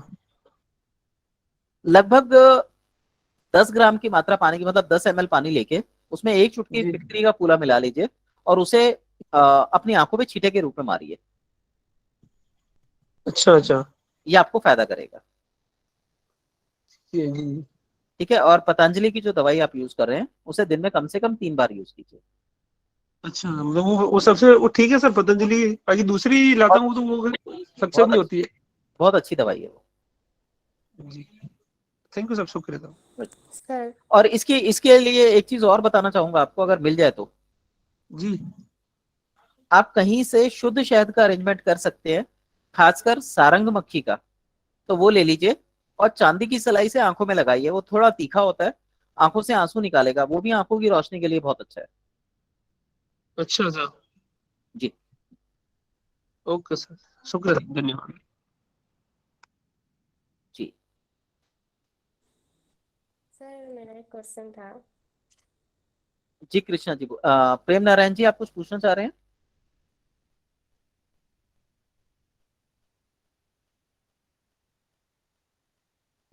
सर मैं पूछ सकती हूँ? हाँ जी, पूछिए। सर मुझे ये जानना था कि जैसे मुझे बहुत थकान रहती है, बट जैसे आप कह रहे थे कि मेरा निम्न रहता है, तो मेरा 90 और 60 रहता है अधिकतर बीपी। 90 और 60 रहते हैं तो आपका ब्लड प्रेशर लो है। हाँ, तो ये सर मतलब काफी लो है कि ठीक है 90 और 60? देखिए, ये काफी लो है, इसमें थकान रहेगी, कमजोरी रहेगी। हाँ और वो तो यहाँ पे मुझे। आपको एक सावधानी भी रखनी है, आपका ब्लड प्रेशर कभी भी 105 से ऊपर नहीं जाना चाहिए। अगर ये गया तो आप बीमार पड़ जाएंगे। तो सर जब मेरा जैसे नॉर्मल होता है ना, जब 100, जैसे आप बता रहे 105, ऐसे 100 तक भी जाता है ना, तो मेरा तो सिर्फ फटने लग जाता है दर्द से। आपकी बॉडी के अंदर स्ट्रेंथ नहीं है, तो अगर आपका ब्लड प्रेशर बढ़ा तो आपको नुकसान पहुंचा जाएगा वो। और आप इसके साथ सही चल रहे हैं, चलते सर रहिए। बस थोड़ा सा ध्यान आपने क्या रखना है, मैं एक छोटा सा टिप दे देता हूँ, उसका इस्तेमाल करिए, उससे आपको फायदा मिलेगा। वो शरीर में थोड़ी सी सूजन लाएगा आपके, पर फायदा करेगा। आपने जो मैंने बताया था कि भाई आप 1 गिलास पानी ले लीजिए, उसके अंदर 1/4 चम्मच चीनी मिला लीजिए। अच्छा। ठीक है, हाँ जी। और अ, उसमें से आप 50 ml की मात्रा या 100 ml की मात्रा एक बार में पी लीजिए, बाकी पानी आपका बेकार है, फेंक दीजिएगा। मतलब एक गिलास पूरा भर के उसमें चौथाई एक चम्मच ही चौथाई चम्मच चीनी, और फिर उसमें से 100। घोल लीजिए, उसमें से मैक्सिमम 100 ml पानी एक बार में पी लीजिए। अच्छा। अर्ली मॉर्निंग सबसे पहला काम आपने यही करना है, इससे आपके शरीर में सूजन आएगी। अच्छा। उस सूजन को निकालने के लिए आपने अरंडी का तेल ब्लैडर पे लगाना है रात को सोते वक्त, जब सूजन आ जाए उसके बाद। ठीक है। ठीक है, मतलब सूजन। शरीर में रुकना नहीं चाहिए। सूजन का मतलब होता है शरीर में पानी रुक रहा है, आपने अच्छा उस अब। सूजन को निकालते रहना है और ये पानी पीते रहना है। आपको कम से कम 4 महीने 6 महीने के अंदर, 6 महीने मान के चलिए, आपको 6 महीने के अंदर धीरे धीरे नसों की स्ट्रेंथ लौट आएगी, एनर्जी फील होगी, थकान वगैरह दूर हो जाएगी, और खून बनने का प्रोसेस भी धीरे धीरे चालू हो जाएगा। अच्छा, तो अरंडी का तेल जो है वो नाभि पे लगाए ना? नाभि से नीचे पेड़ों पे। पेड़ का। अच्छा। तो सर एक ये है कि मेरे को ना मतलब बहुत जोर की घुटनों में कई बार अचानक दर्द हो जाता है। कभी तो मैं बिल्कुल ठीक ठाक चलती हूँ, इतना काम करने के बाद भी मुझे कभी दर्द नहीं होता, और कई बार जब दर्द उठ जाता है तो फिर वो इतना ड्रास्टिक होता है कि मैं 4-5 दिन तक बर्दाश्त करना मेरे लिए वो मुश्किल हो जाता है। हफ्ता भी हो जाता है, कई बार 10 दिन भी हो जाते हैं, वो घुटनों में दर्द हो जाता है। और देखिए, ऐसा। हाँ इसको हम जी। इसको हम जो बोलेंगे, आपका ब्लड प्रेशर लो है और आपकी हम्म। बॉडी की स्ट्रेंथ जो है वो वीक है। अगर हम सिंपल भाषा में बात करें तो आपकी बॉडी को सही समय पर जितना पोषण मिलना चाहिए था वो नहीं मिला। तो अब ये आपकी बॉडी की मैक्सिमम स्ट्रेंथ है, आप इसमें मुश्किल से 2-3%, 5% तक इजाफा कर सकते हैं, उससे ज्यादा इसमें कुछ नहीं किया जा सकता। पर आपको जैसे दर्द है और ये है, तो इनके लिए आप गर्म पानी की सिकाइयां ले सकते हैं, रेगुलर अपनी तेल मालिश कीजिए, एक्सरसाइज करिए। इनसे आपको जितना लाभ मिलेगा, बस यही चीज है जो आपको लाभ दे सकती है। जो भी लाभ मिलना है वो इसी से मिलेगा, उसके अलावा कोई दवाई कोई चीज कुछ नहीं आपकी मदद कर सकती। ये आपकी बॉडी की मैक्सिमम स्ट्रेंथ है। सर वैसे रीजन क्या होगा इनका? ब्लड कम है इनकी बॉडी में? नहीं पूनम जी, जब ये छोटे थे तो इनको जितना पोषण मिलना चाहिए था, पोषण का अभाव है, तो बॉडी जो है वो कुपोषित है, नसें सिकुड़ी हुई हैं और वो फाइनली अपना रूप ले चुकी है। अब उनको परिवर्तित नहीं किया जा सकता। उनके अंदर हम केवल 5%, 10%, बहुत ज्यादा होगा 10% तक का अंतर ला सकते हैं। तो ब्लड प्रेशर बढ़ के 110 तक जाएगा। इससे ज्यादा अगर ब्लड प्रेशर बढ़ा तो वो इनके लिए हानिकारक होगा। तो इनका जो है ये सब नॉर्मल चल रहा होगा, सिर्फ पेन और थोड़ा सा वैसे दिक्कत हो सकती है। हाँ, मगर सिर दर्द बहुत फ्रीक्वेंट होता है, तो मुझे जब भी मैं सिर दर्द होता है तो नोट करती हूँ, तो उस दिन मेरा बीपी नॉर्मल आ रहा होता है, यानी 100 से ऊपर जा रहा होता है और 70 आ रहा होता है, तभी मेरे सिर में दर्द होना शुरू हो जाता है बहुत तेज। हाँ, तो आप बस इस चीज का ध्यान रखिए कि आपका ब्लड प्रेशर बढ़े ना।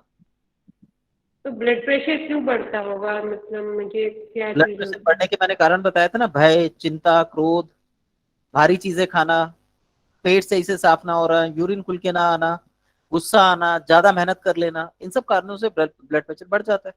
है? फिर गुस्सा तो मेरे कंट्रोल में ही नहीं हो पाता, जब मुझे आता है तो कैसे करूँ कंट्रोल? मैम ये तो अब अभ्यास है, जब आपको गुस्सा आए तो दूसरी जगह अपना ध्यान लगाइए। अपने गुस्से को खर्च करने की बजाय उसे अपनी स्ट्रेंथ बनाइए, गुस्सा भी कंट्रोल होगा और शरीर भी स्वस्थ होगा।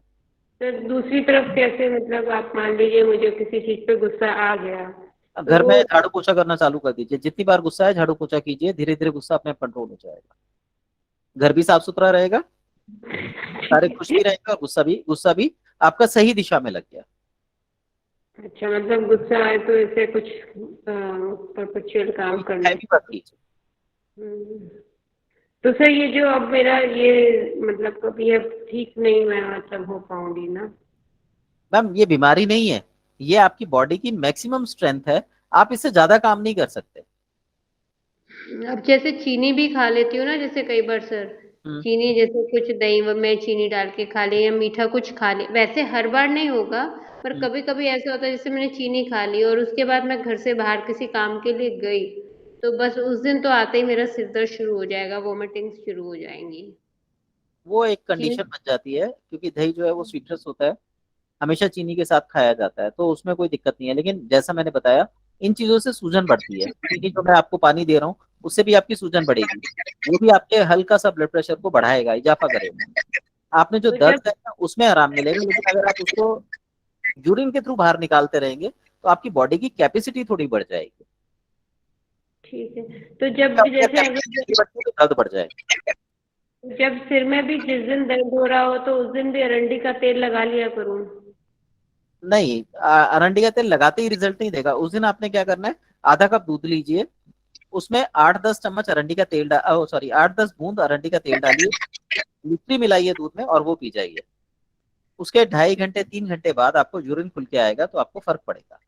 अच्छा, तो ये जो है ना सर, ये जैसे सिर दर्द जब होता है तो वो मेरा जो नाक है, नाक भी ब्लॉक हो जाता है, ऐसे लगता है जैसे मेरे को मतलब ब्लॉकेज हो गई, तब सिर में दर्द शुरू होता है और वो इतना एक्सट्रीम में चला जाता है, ब्लॉकेज हो जाती है कि वोमिटिंग्स आने लग जाती है, पॉटी आने लग जाती है, एसिडिटी बनती है जब मैम वो ये सिर दर्द।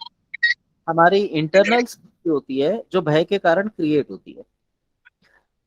अब यहाँ पे मैं आपको कहूंगा कि बेटर होगा कि आप किसी ज्योतिषी से मिलके वहां से कोई सॉल्यूशन निकाले। वो एनर्जी लेवल पे सॉल्यूशन देंगे, कोई आपको पूजा बता देंगे, पाठ बता देंगे, उससे इन चीजों में आपके फर्क आ जाएगा। अच्छा, या तो वैसे मेडिसिन सर हीलिंग ज्यादा अच्छा काम। एसिडिटी जब मुझे ज्यादा होती है उस समय सिर दर्द में, तो उस समय इंस्टेंट क्या लेना चाहिए जिससे कि वो वोमिटिंग आना और डिहाइड्रेशन का जो प्रोसेस कर रहा है वो रुक जाए? जब आपको वॉमिटिंग जैसा वगैरह लग रहा हो, उस समय पानी को एक हाथ पे ऐसे, जैसे हाथ किया, इस पे जितना पानी आ जाए यहाँ पे इस एरिया में, वो पानी डाल के उसको पी लीजिए। इसको बोलते हैं आचमन करना। एक बार में 5 बार आचमन कीजिए, तो जो भी चीज बड़ी हुई होती है वो शांत हो जाती है। अच्छा, मतलब जितना हथेली में थोड़ा जितना चुनामा जितना पानी आ रहा है वो ये गोला सा बनता है, हम्म तो उस गोले के अंदर जितना पानी आ जाता है वो लगभग आप मान के चलिए आधा चम्मच 1 चम्मच ही पानी आता है, ज्यादा आता नहीं है। वो उतने अच्छा पानी को जब आप चुस्की लेके चूसते हैं तो वो ब्लड प्रेशर वगैरह को तुरंत लो करके और बॉडी को रिलैक्स कर देता है। तो 3 से 5 बार आचमन करने से रिलैक्स मिलता है। ठीक है सर जी सर धन्यवाद चीनी धन्यवाद चीनी जो है कैसे नॉर्मल वाइट शुगर चलता है? हाँ जी, व्हाइट शुगर ही चलता है। 1 लीटर में 1/4 tea spoon. Okay okay sir, लेकिन वाइट शुगर स्लो पॉइजनस करके सुना है, उसके बारे में क्या कहेंगे आप? मैम आप आटा खाते हैं, गेहूं खाते हैं? Yes sir. सबसे ज्यादा स्लो पॉइजनस ये है। एक तो इसमें केमिकल मिले होते हैं और दूसरा इसमें कार्बोहाइड्रेट्स बहुत हाई मात्रा में होता है। और हमारी सारी समस्याएं कार्बोहाइड्रेट से तो क्रिएट हो रही है। या दैट इज ट्रू। चावल खाते हैं? Yes, single polished. जी, हाईली कार्बोहाइड्रेट्स होते हैं। जितना प्योर चावल खाएंगे उतना ज्यादा कार्बोहाइड्रेट होगा उसमें। या दैट्स ट्रू। जी, आप सांस लेते हैं? एब्सोल्युटली। उसमें ऑक्सीजन के साथ नाइट्रोजन की मात्रा भी हमारे शरीर में जाती है और वो अधिकतर हमारे शरीर में रुक जाती है। हाईली पॉइजनस होती है। तो जब हम इतना सारा पॉइजन ले रहे हैं तो थोड़ी सी चीनी ले लेंगे तो क्या होगा? ठीक है, लेकिन ये ध्यान रखिए चीनी लेने से सूजन बढ़ जाती है। तो हर व्यक्ति को चीनी नहीं लेनी चाहिए, ये कंडीशन अप्लाइड होती है। अगर आपके शरीर में वायु तत्व बढ़ा हुआ हो उस कंडीशन में आप चीनी ले सकते हैं। अब जैसे आपने इतना प्यार से बोला, आपकी आवाज में स्मूथनेस है, ये कफ को इंडिकेट कर रही है, तो चीनी आपके लिए नहीं है। नहीं, एक्चुअली मेरा बॉडी भी वात प्रकृति का ही है सर। मैम आप इतना धीरे धीरे बोल रहे हैं, ये प्रकृति बात नहीं है, ये कफ की प्रकृति होती है। You can see.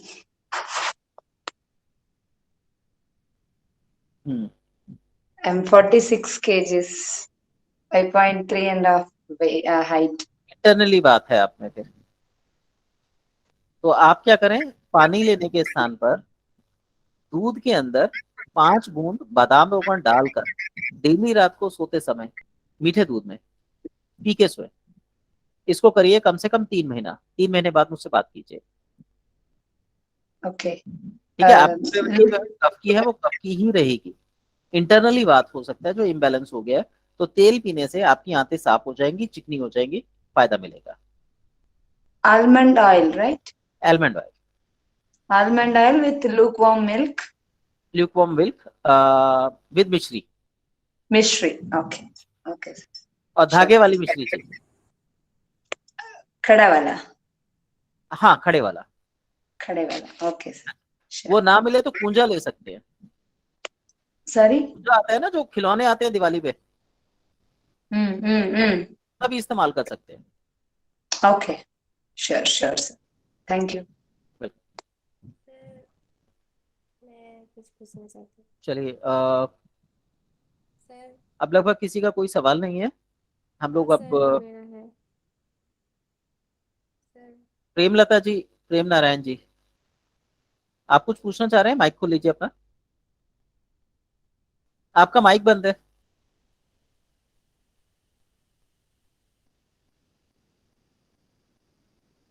माइक बंद है हेलो। आपका। हेलो, हाँ जी बोलिए। हाँ सर। सर माइग्रेन की समस्या है, माइग्रेन के लिए कुछ बता दो। देखिए, माइग्रेन कई प्रकार का होता है। हाँ सर। माइग्रेन कई प्रकार का होता है, तो उसका मेन कॉज जानना जरूरी है। अब की बार जब आपको माइग्रेन हो तो ये जो नाखून होता है, ये दिख रहा है आपको नाखून, इस जगह पर ग्रीन कलर लगा लीजिएगा। कौन से हाथ का? लेफ्ट हैंड पे। हाँ। अगर आपको ना समझ आए तो दोनों पे भी लगा सकते हैं। ग्रीन कलर लगा लीजिएगा और देखिएगा कि आराम आता है नहीं आता। तो जैसा हो बताइएगा। Green colour. ठीक है, ग्रीन कलर। हाँ इसके उसके कलर। हाँ। और सर सोते टाइम कुछ सोते इसके टाइम अलावा और नहीं देखिए, सर। सिर दर्द के बहुत सारे कॉज हैं। जब तक कॉज नहीं पता चलेगा मैं आपको कोई प्रॉपर ट्रीटमेंट नहीं बता सकता। बताओ, कहीं कहीं आपकी बॉडी में कोई डेफिशिएंसी हो, थायराइड हो, सर शुगर हो, सुबह नहीं नहीं, कुछ ऐसा कुछ नहीं, बस थकान रहती है शरीर में, और फिर धीरे धीरे अभी माइग्रेन हो गया 8-6 महीने आपको से। कोई लेडीज प्रॉब्लम तो नहीं है? नहीं है। नहीं है। ओके। मुंह सूखा रहता है, कड़वा रहता है, मीठा रहता है, कैसा रहता है? सूखा थोड़ा थोड़ा रहता है, और सुबह सूखा उठते से थोड़ा वो थोड़ा रहता है। हाँ। ठीक है, आप एक काम कीजिए, अपने मुंह में पानी रखिए, हम्म। मुंह में पानी रखिए और कम से कम 100 कदम चलिए और उस पानी को थूक दीजिए। फिर दोबारा पानी रखिए, फिर 100 कदम चलिए, फिर थूक दीजिए। मतलब इस तरीके से आपने डेली कम से कम आधा घंटा वॉक करना है, सुबह भी और शाम भी। ठीक है। और यदि संभव हो तो नारियल का तेल लगभग 1.5 चम्मच 1 घंटे के लिए अपने मुंह में रखा कीजिए। इससे आपका जो मुंह सूखा रहता है उसमें आराम आएगा और ये आपको सिर दर्द में भी फायदा करेगा।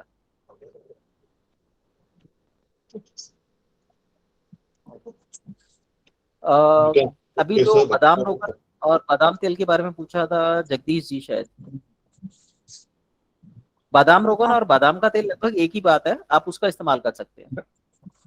सर बादाम तेल बाजार के अंदर लोग बालों में डालने के लिए भी यूज करते हैं, इसलिए बादाम रोगन के लिए क्लियर रहेगा इनके लिए बात। अच्छा अच्छा, बादाम रोगन यूज करना है आपने? नहीं, जैसे बालों में डालने के लिए आजकल बादाम ऑयल आ रहा है, तो जी बादाम जी ऑयल के जी बजाय जी। बादाम रोगन लेंगे तो वो ज्यादा इनके लिए बेटर रहेगा, जो दवाई के रूप सर में यूज करते हैं।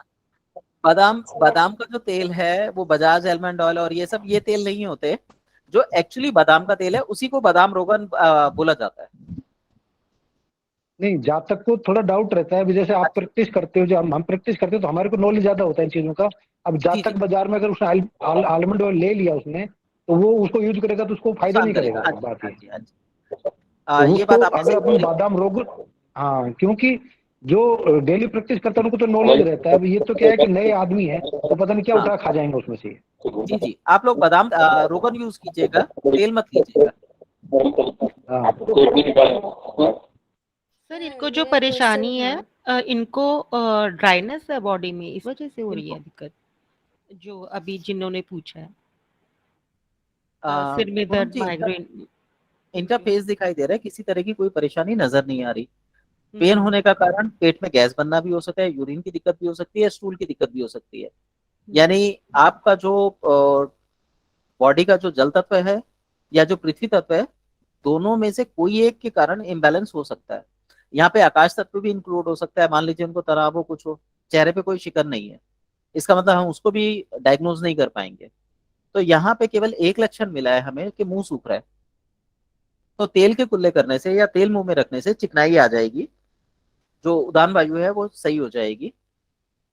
अगर उससे वो सही होती है तो सिर के दर्द में आराम आ सकता है। जी, आपने नारियल अ, का तेल कहा था ना, इसलिए मैंने कहा कि बॉडी में ड्राइनेस है, इस वजह से बोल रहे हैं। नहीं नहीं नहीं, उदान वायु मतलब सिर में ड्राइनेस है, गर्दन के ऊपर के हिस्से में ड्राइनेस है, इसलिए नारियल का तेल है। यहाँ पे एक चीज और हो सकती है। एक एक एक मिनट, मैम आपके फादर हैं? आपके फादर हैं? हाँ। आपके रिलेशन कैसे हैं उनसे? मैम आपकी आवाज नहीं आई। अच्छे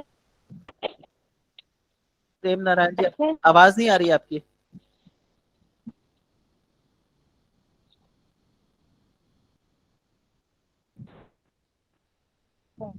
जी, आपके फादर से आपके रिलेशन कैसे हैं फादर से? सही है? हाँ। अगर संभव हो तो उनका आशीर्वाद ले लीजिए, उनका हाथ अपने सिर पे रखवाया कीजिए, उससे भी आपको सिर दर्द में आराम आ सकता है। ठीक है, अगर फादर दूर रहते हैं, आप मैरिड हैं और फादर दूर रहते हैं, तो ऐसे केस में आप अपने ससुर जी का आशीर्वाद भी ले सकते हैं, वो भी फादर के स्थान पे होते हैं। सर सूर्य तत्व को बढ़ाना है? हाँ जी, सूर्य तत्व के कारण ही सिर में दर्द होता है। तो जैसे हम इनको डायग्नोज नहीं कर पा रहे हैं अभी, तो अगर हम इनका सूर्य तत्व बढ़ा दें तो पेन में आराम आ सकता है।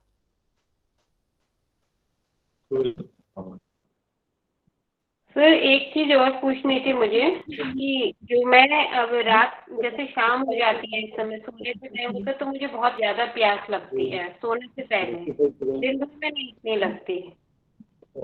मैम एक्चुअली मैं आपके फेस को देख के, आपकी बातों से आपको जज नहीं कर पा रहा हूँ, और जब तक मैं जज नहीं कर पाऊंगा मैं कोई प्रॉपर ट्रीटमेंट नहीं बता पाऊंगा आपको। तो एक ट्रीटमेंट मुझे मिला कि आपकी वायु बढ़ जाती है सर में, जिसकी वजह से दर्द हो सकता है, तो मैंने नारियल का उपाय बता दिया, नारियल के तेल का। दूसरा नहीं सर, ये मेरा नहीं है, नारियल का तेल वाला नहीं सर, आपने जो मुझे बताया था ना कि बचपन में शायद खाना ठीक नहीं मिलता। वो ठीक है, हाँ आप बोलिए। तो सर मैं उसमें पूछ रही थी, जैसे अब हम जैसे सोने के टाइम पे होगा तो मुझे उस समय प्यास बहुत लगती है, दिल करता है पानी, मतलब पूरा दिन मुझे इतनी प्यास नहीं लगेगी जितनी सोने से पहले लगती है। मैम इसका मतलब ये हुआ है कि सोने के समय पे आपके शरीर की गर्मी बढ़ जाती है। अच्छा। जब हमारे शरीर में गर्मी बढ़ती है उस समय हमें प्यास लगती है, तो कहीं ना कहीं आपको गॉल ब्लैडर संबंधी इशू भी हो सकता है, वो वीक हो सकता है। आप वही है ना जो कह रहे थे कि मेरा वेट 45 kg है? नहीं नहीं सर, मैं जो कहती कि मुझे मतलब सिर दर्द होता है और वोमिटिंग वगैरह आ जाती है, तो सर फिर मैंने आप कहा ठीक कह रहे हैं सर, सर। रहता है। आप अभी जैसे कह रहे हैं ना सर, आप अभी कह रहे हैं ना कि गॉल ब्लैडर की दिक्कत होगी तो गैस बनती है ना, तो वही रीजन हो सकता है कि गॉल ब्लैडर में परेशानी आ गई उनकी। हाँ जी, उसके कारण भी सिर का दर्द हो जाता है, लेकिन कहीं ना कहीं जो सिर दर्द का संबंध है वो सूर्य से है। अब तनाव हो नहीं सर, सकता है, मेरा weakness हो सकती है, मैम 90 और कॉमन 60 है, रहता है ना मेरा बीपी। ये कॉमन है। सूर्य जिसके भी सिर में दर्द होगा उसके कहीं ना कहीं डाइजेशन की प्रॉब्लम हो सकती है, नाभि हिली हुई हो सकती है, फादर से रिलेशंस में इशू हो सकते हैं, ससुर से रिलेशन में इशू हो सकते हैं। एक्चुअली मैं चिकित्सक होने के साथ साथ ज्योतिषी भी हूँ, तो जैसी जरूरत पड़ती है मैं वैसे ही उसका इस्तेमाल कर लेता हूँ टेक्निक का।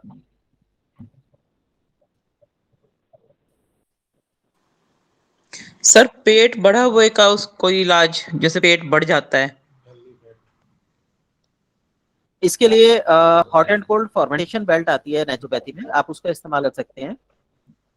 लगभग 3 महीने में रिजल्ट देती है, रिजल्ट बहुत बेहतरीन है। क्या सर दोबारा रिपीट करेंगे, बेल्ट हॉट क्या है? And cold fermentation belt. Okay sir, ये कहाँ अवेलेबल होती है सर? आपके आसपास कोई भी नेचुरोपैथी का सेंटर है वहां जाके पता कर लीजिए, इंटरनेट पे नहीं मिलेगी। अगर इंटरनेट पे ठीक कोई नाम आएगा तो केवल मेरा ही नाम आएगा और मैं इस काम को बंद कर पाऊंगा। अच्छा ठीक है। और पेट सर भरा भरा रहता है, जैसे ऐसा लगता है कि पेट भरा भरा सा है? ये डाइजेशन का इशू है आपका। अच्छा, इसका सर रेमेडी? इसके लिए रेमेडी ये है कि खाना खाने के बाद तुरंत बैठिए मत, कम से कम 100 कदम चलिए।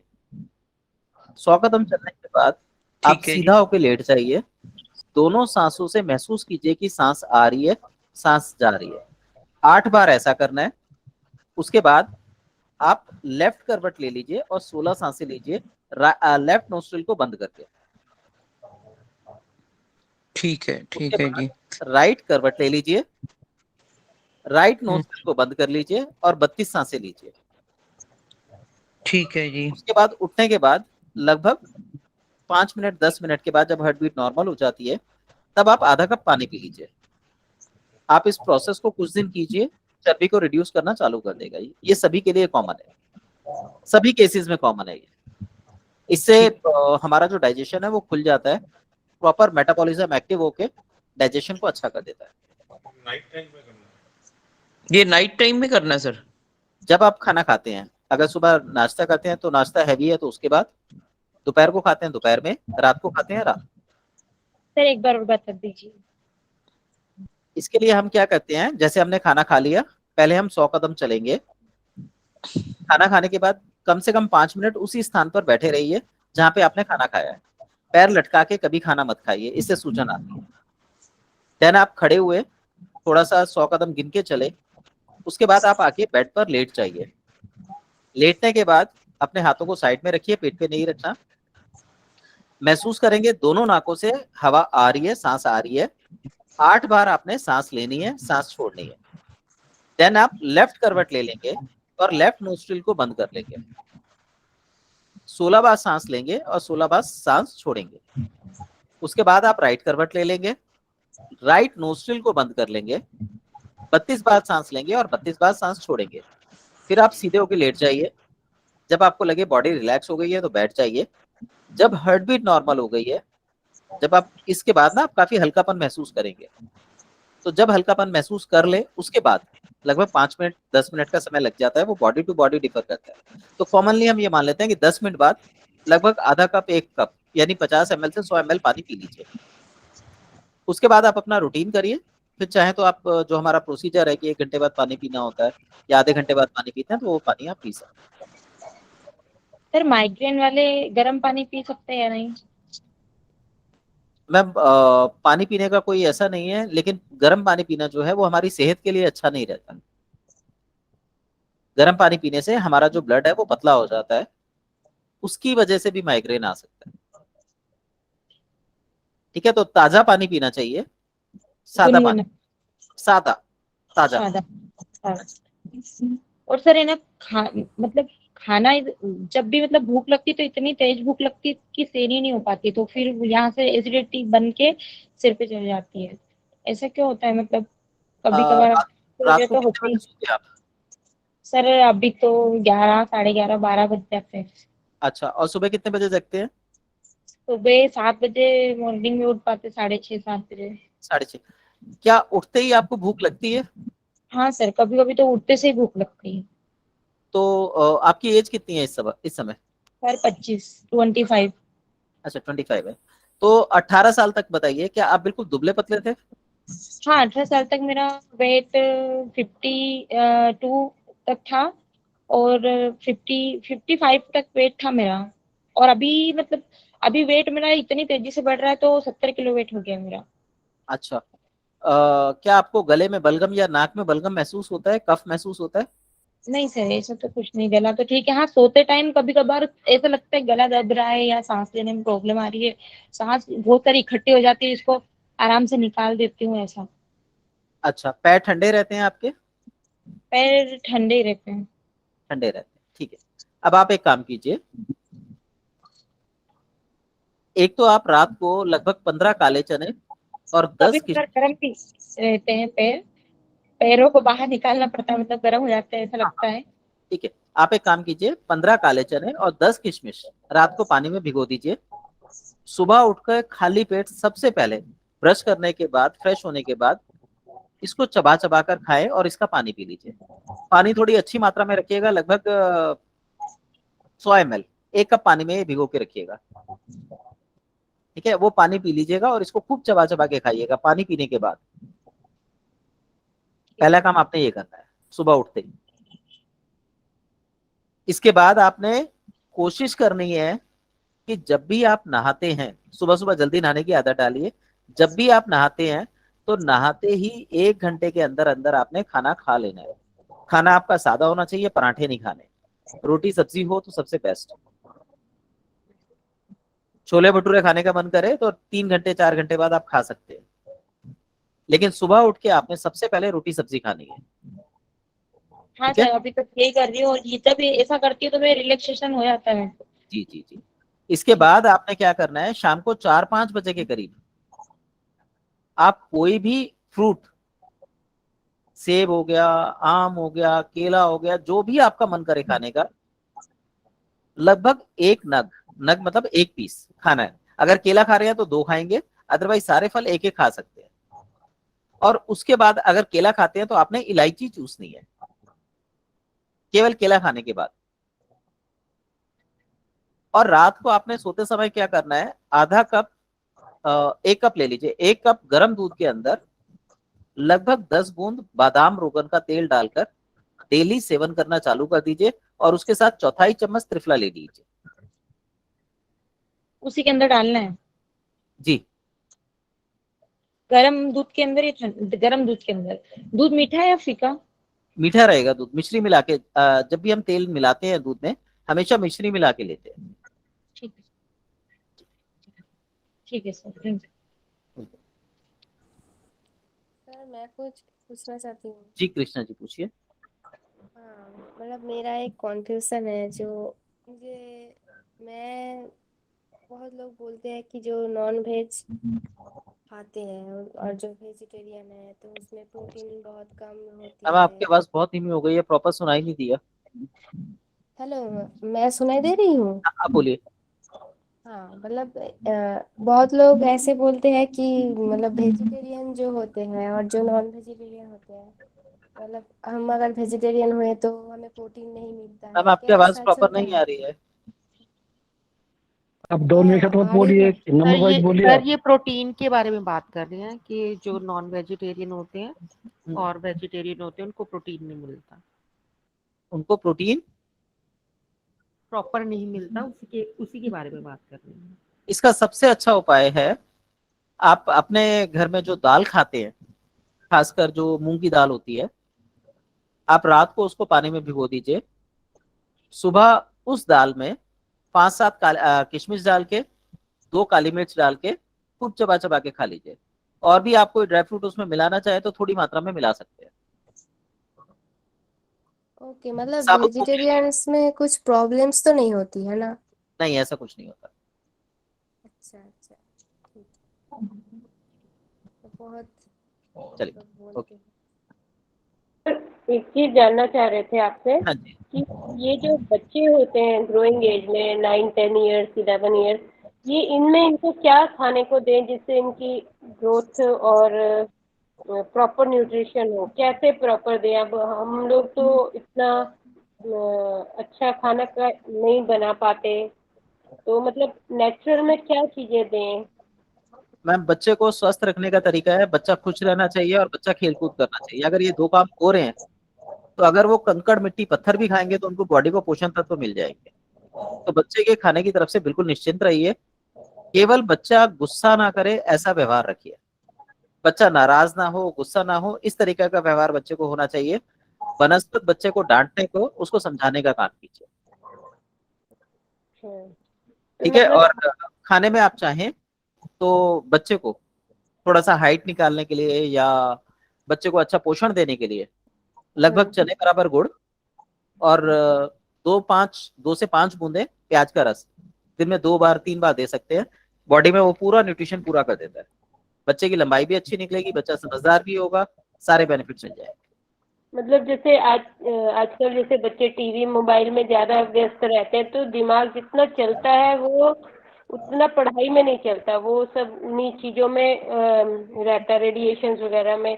अब हम लोग कितना भी उन्हें मना करते हैं तो वो नहीं होते, फिर एट लास्ट हमें गुस्सा ही आएगा उन पे, या हम अच्छा, डांट एक चीज सकते बताइए, हैं। जब बच्चा मोबाइल में लगा होता है आप क्या कर रहे होते हैं? हम भी बिजी होते हैं, बट कई बार जब टाइम भी देते हैं, पास बैठे होते हैं तो भी मोबाइल देख रहे आप होते हैं। बच्चे को टाइम देने का तरीका ये है कि हम बच्चे को बोलते हैं ये कर ले या ऐसा कर ले। आप बच्चे का हाथ पकड़िए कि उससे कहो आप पार्क घूम के आते हैं, आप भी जाइए, उसको भी लेके जाइए। 2 बार 3 बार करेंगे, बच्चा बाद में आपको खुद ही कहेगा चलो पार्क में घूमने चले। प्रयास आपको करना होगा, बच्चा कभी नहीं करेगा। अच्छा। ये मान के चलिए 12 साल तक बच्चों में कोई गलती नहीं निकाली जा सकती। अगर बच्चा खुश रहता है, बच्चा खेलता है, तो उसे किसी तरह का कोई दोष नहीं लगता। ठीक है सर। मतलब खाने में ऐसा चाहिए जैसे आप कोई चने खास कोई खास चीज नहीं है। बच्चे को कुछ भी एक्स्ट्रा आपको देने की जरूरत नहीं है। जो आप खाते हैं वही बच्चे को खिलाइए, बच्चा तंदुरुस्त रहेगा। सिर्फ थोड़ा सा नमक वाली बात आ जाती है। अगर बच्चा खुश है तो नमक भी एक्स्ट्रा देने की जरूरत नहीं है। अच्छा, तो ये बच्चा जैसे खेलेगा तो सब कुछ पचा लेगा वो। अब जैसे चने वगैरह आप बता रहे थे, तो ये सब चीजें मतलब हम बड़ों के लिए ही ठीक है, बच्चों को इसकी कोई नेसेसिटी नहीं है कि जैसे सुबह उठ के थोड़ा चने वने दें ताकत के लिए? बच्चे को आप एक फ्रूट रोज का खाने के लिए दे दीजिए, वही फ्रूट सफिशिएंट होता है उसके लिए। अच्छा, और अगर केला दें तो आप बता रहे हैं 2 देने बहुत अच्छा चाहिए? है, केला अच्छा है, लेकिन केला जो है पका हुआ फॉर्म में देना चाहिए। आजकल जो केमिकल फॉर्म के केले आते हैं वो ज्यादा अच्छे नहीं माने जाते, और सर कच्चे भी। कैसे पता चलता है मतलब? जो चितकबरा केला आता है ना, चित्रा केला, अच्छा। हाँ चित्रा केला, वो बच्चे को खाने को दे सकते हैं। आप अच्छा। बच्चे को 1 कटोरी दही दे सकते हैं, सेपरेट टाइम पे चीनी डाल के दे दीजिए, मिश्री डाल के दे दीजिए, फीका दे दीजिए। वैसे दही हमेशा कोशिश कीजिए कि मीठे के साथ ही ले, बूरा डाल के दे दीजिए, दही बूरा। दिए दीजिए उतना जितना बच्चा खुश होकर खा ले। ये नहीं कि एक कटोरा दिया, अगर वो उसने नहीं खाया तो जबरदस्ती खा खा, वो चीज नहीं। अगर वो एक चम्मच भी खाता है तो वो उसके लिए सफिशिएंट है। और दूध किस किस तरीके से देना चाहिए बच्चों को, गर्म की मतलब दूध कुछ? हमेशा गुनगुनी फॉर्म में देना चाहिए, ना गर्म ना ठंडा। आप चाहें तो दूध के अंदर 1 बूंद 2 बूंद यदि बच्चा लेना चाहे तो बादाम रोगन डाल के दीजिए। अगर ये वो हैबिट बना लेता है तो लाइफ टाइम उसे ना तो हड्डियों से संबंधित दिक्कतें आएंगी, ना ही कॉन्स्टिपेशन इत्यादि होगा। तो सुबह डाल सकते हैं बादाम रोगन तेल? डाल सकते हैं, वो सबके लिए अलग अलग होता है। कोई सुबह लेगा, कोई दोपहर को लेगा, कोई शाम को लेगा। सर रेगुलर दोनों बेसिस टाइम पे लेना ठीक है सर ये? आप अगर पचा सके तो दोनों टाइम लिया जा सकता है। तेल बहुत भारी होता है, अगर आपकी बॉडी इसको पचाएगी नहीं तो लीवर फैटी कर देगी। इसलिए बेटर रहता है या तो आपको उस चीज की जानकारी हो, या फिर जिस समय बताया गया है केवल उसी समय उसका प्रयोग करें। और अधिकतम तेल का प्रयोग जो है 40 दिन करना है, 40 दिन से ज्यादा नहीं करना। जब तक अगला सर ऐसा किया जा सकता है ना कि 40 दिन करने के बाद फिर ब्रेक दे दें, फिर दोबारा शुरू कर लें? तो कम से कम 3 महीने का ब्रेक दीजिए। अच्छा ठीक है। हाँ जी। सर मुझे बादाम रोगन तेल के साथ क्या डालना है और दूध में मैं भूल जाती हूँ। मिश्री नहीं मिश्री तो है, आपने और भी कुछ बताया था। त्रिफला लेना है, 1/4 चम्मच। वो डालते नहीं है, वो क्या अलग से लेना है? पाउडर आता है। त्रिफला त्रिफला, हरड़ बहेड़ा आंवला। हाँ त्रिफला, वही। वो सर है ना, माइग्रेन होने के बाद मेरी याददाश्त बहुत कमजोर हो गई, कुछ भी याद नहीं रहता है। अच्छा, और क्या पूछ रही थी मैं, भूल गई, वो भी भूल गई। सर ये ग्रीन टी पी सकते हैं या नहीं पी हाँ, सकते हैं? ग्रीन ये टी वेट लॉस, कोई दिक्कत वेट लॉस, वेट लॉस के लिए सर कुछ बता सकते हो आप? इसके नहीं। देखिए, साथ इस बीमारी वेट होने के, वेट बढ़ने के मुख्य जो कारण है वो है अनियमित जीवन शैली। आपकी जीवन वो शैली तो में हो नियमितता नहीं है। तो जब तक नियमितता नहीं आएगी, आप जितनी मर्जी मेडिसिन ले लीजिए, जितना मर्जी ट्रीटमेंट ले लीजिए, जब तक वो दवाइयों का असर रहेगा वजन कम हो जाएगा। जैसे ही आप दवाइयां छोड़ेंगे पहले से ज्यादा वजन हो जाएगा। और हाँ दवाइयां आप रेगुलर कभी भी नहीं खा सकते।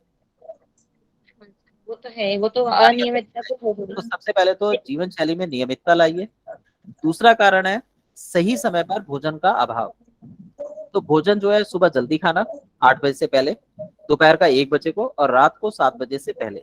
अगर आप इन 3 टाइम पे भोजन लेते हैं और आपके बॉडी के सेल्स को ये लगता है कि अब टाइम मेंटेन हो गया है, अनसिक्योरनेस खत्म हो गई है, तो वजन अपने आप गिरना चालू हो जाएगा। किसी मेडिसिन की जरूरत नहीं है। प्रोसेस होने में 3 महीने से 9 महीने का समय लग जाता है। 9 महीने में आपका वजन कम से कम 25 किलो तक कम हो रहा है। तो सर सुबह मतलब 8 बजे आप बोल रहे हो खाना खाने का, तो कितनी रोटी खानी, मतलब कि नाश्ते टाइप खाना है जितना कि आपका खाने? मन करे। आपकी बॉडी 2 डिमांड करती है 2 खाइए, 5 डिमांड करती है 5 खाइए, 10 डिमांड करती है 10 खाइए। खाने को चबा के खाइए, आपको खुद पता लग जाएगा आपको कितना खाना है। शरीर अंदर से ये कहेगा कि तृप्ति हो गई, वह बंद कर दीजिए। हाँ मैं चबा चबा कर खाने की कोशिश तो कर रही हूँ, लेकिन भूख वापस लग जाती है, 1 डेढ़ घंटे में वापस भूख लग जाती है। इसका तो मतलब सर ये है कि दिन भर आपकी में बॉडी में लैक ऑफ न्यूट्रिशन है। अगर आपको 1.5 घंटे 2 घंटे में भूख लग रही है तो लैक ऑफ न्यूट्रिशन है। आप अपने खाने में फाइबर को जोड़िए और पानी को एक साथ पीने के स्थान पे थोड़ा थोड़ा करके बार बार पीजिए। दिन भर में आपका बॉडी वेट कितना है? मेरा बॉडी वेट 70 किलो है। 75 किलो को 0.33 से मल्टीप्लाई कर लीजिए, लगभग लगभग 3 लीटर पानी बनेगा। तो जितनी देर तक आप जागते हैं उतनी देर को आपने घंटों में डिवाइड कर लिया, और 1 लीटर पानी 3 घंटे के अंदर, जैसे मान लीजिए आप 9 घंटे जागे तो 1 लीटर पानी 3 घंटे में खत्म करना है। पर एक साथ ना पी के वो घूट घूट करके बार बार पीना है। हर 5 मिनट 10 मिनट 15 मिनट बाद 1 घूंट पानी पीना है। तो 3 घंटे में वो 1 बोतल खत्म हो जाए, फिर दूसरी बोतल, फिर तीसरी बोतल। इस तरीके के प्रोसेस को अपनाएंगे तो आपको फायदा मिलेगा। हाँ सर वही, तो मतलब सर जब भी अपने को भूख लगती है, जब कुछ ना कुछ खा सकते हैं, उससे कोई इश्यू तो नहीं? देखिए, भूख लगने का मतलब ये है कि आपका पेट खाली हो जाता है। हाँ ऐसा लगता है मेरे को। आंतों में फूड रहता है लेकिन पेट खाली हो जाता है। ऐसी अवस्था में क्या होगा, एसिडिटी बनेगी, और कहीं ना हाँ कहीं यही कारण है कि आपको सिर में दर्द होता है। हाँ सर पता नहीं, हो सकता है। ठीक है, तो आप अपने खाने में फाइबरस फूड को, फाइबर को जोड़ लीजिए। फाइबर के लिए एक तो आटे में ब्रायन लीजिए, आटे में चोकर मिला के लीजिए। आटे के अंदर चने का आटा मिला सकते हैं, सोयाबीन का आटा मिला सकते हैं। इस तरीके का आटा खाइए, चबा के खाइए। और फिर भी अगर आपको भूख लगती है तो अपने पास सेब रखिए। सेब का छिलका उतार के एक छोटा सेब जब भी भूख लगे तो पहले सेब खाइए, उसके आधे 1 घंटे बाद आप रोटी खाइए। ऐसा आप कुछ दिन करेंगे, 20-21 दिन 40 दिन करेंगे, बॉडी प्रोसेस में आ जाएगी और आपकी भूख अपने आप धीरे धीरे शांत होने लगेगी। ठीक है सर। सिर दर्द में भी आराम आ जाएगा इससे। ठीक है sir. Thank you sir. Welcome. इतना थैंक यू। मैम देखिए, डेंगू की बहुत सारी कंडीशन है, आप किस कंडीशन के बारे में बात कर रहे हैं वो एक बार क्लियर कर दीजिए। डेंगू के बाद की बात है या डेंगू हो रखा है उस समय की बात है?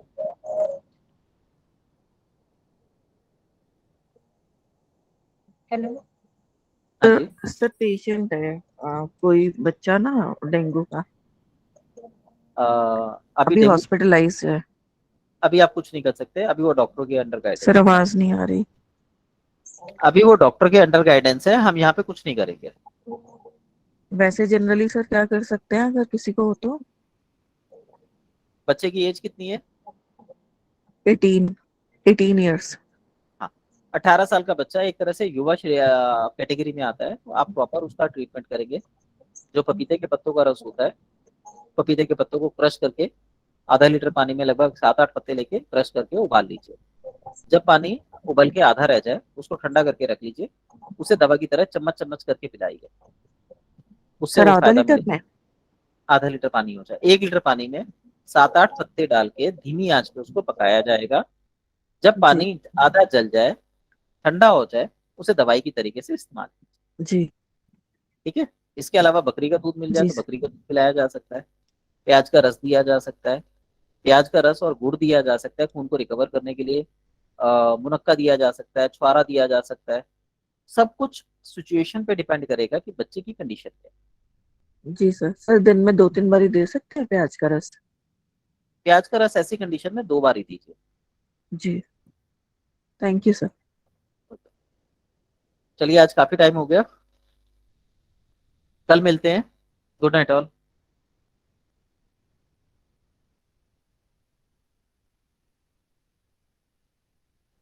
Good night sir. Good night.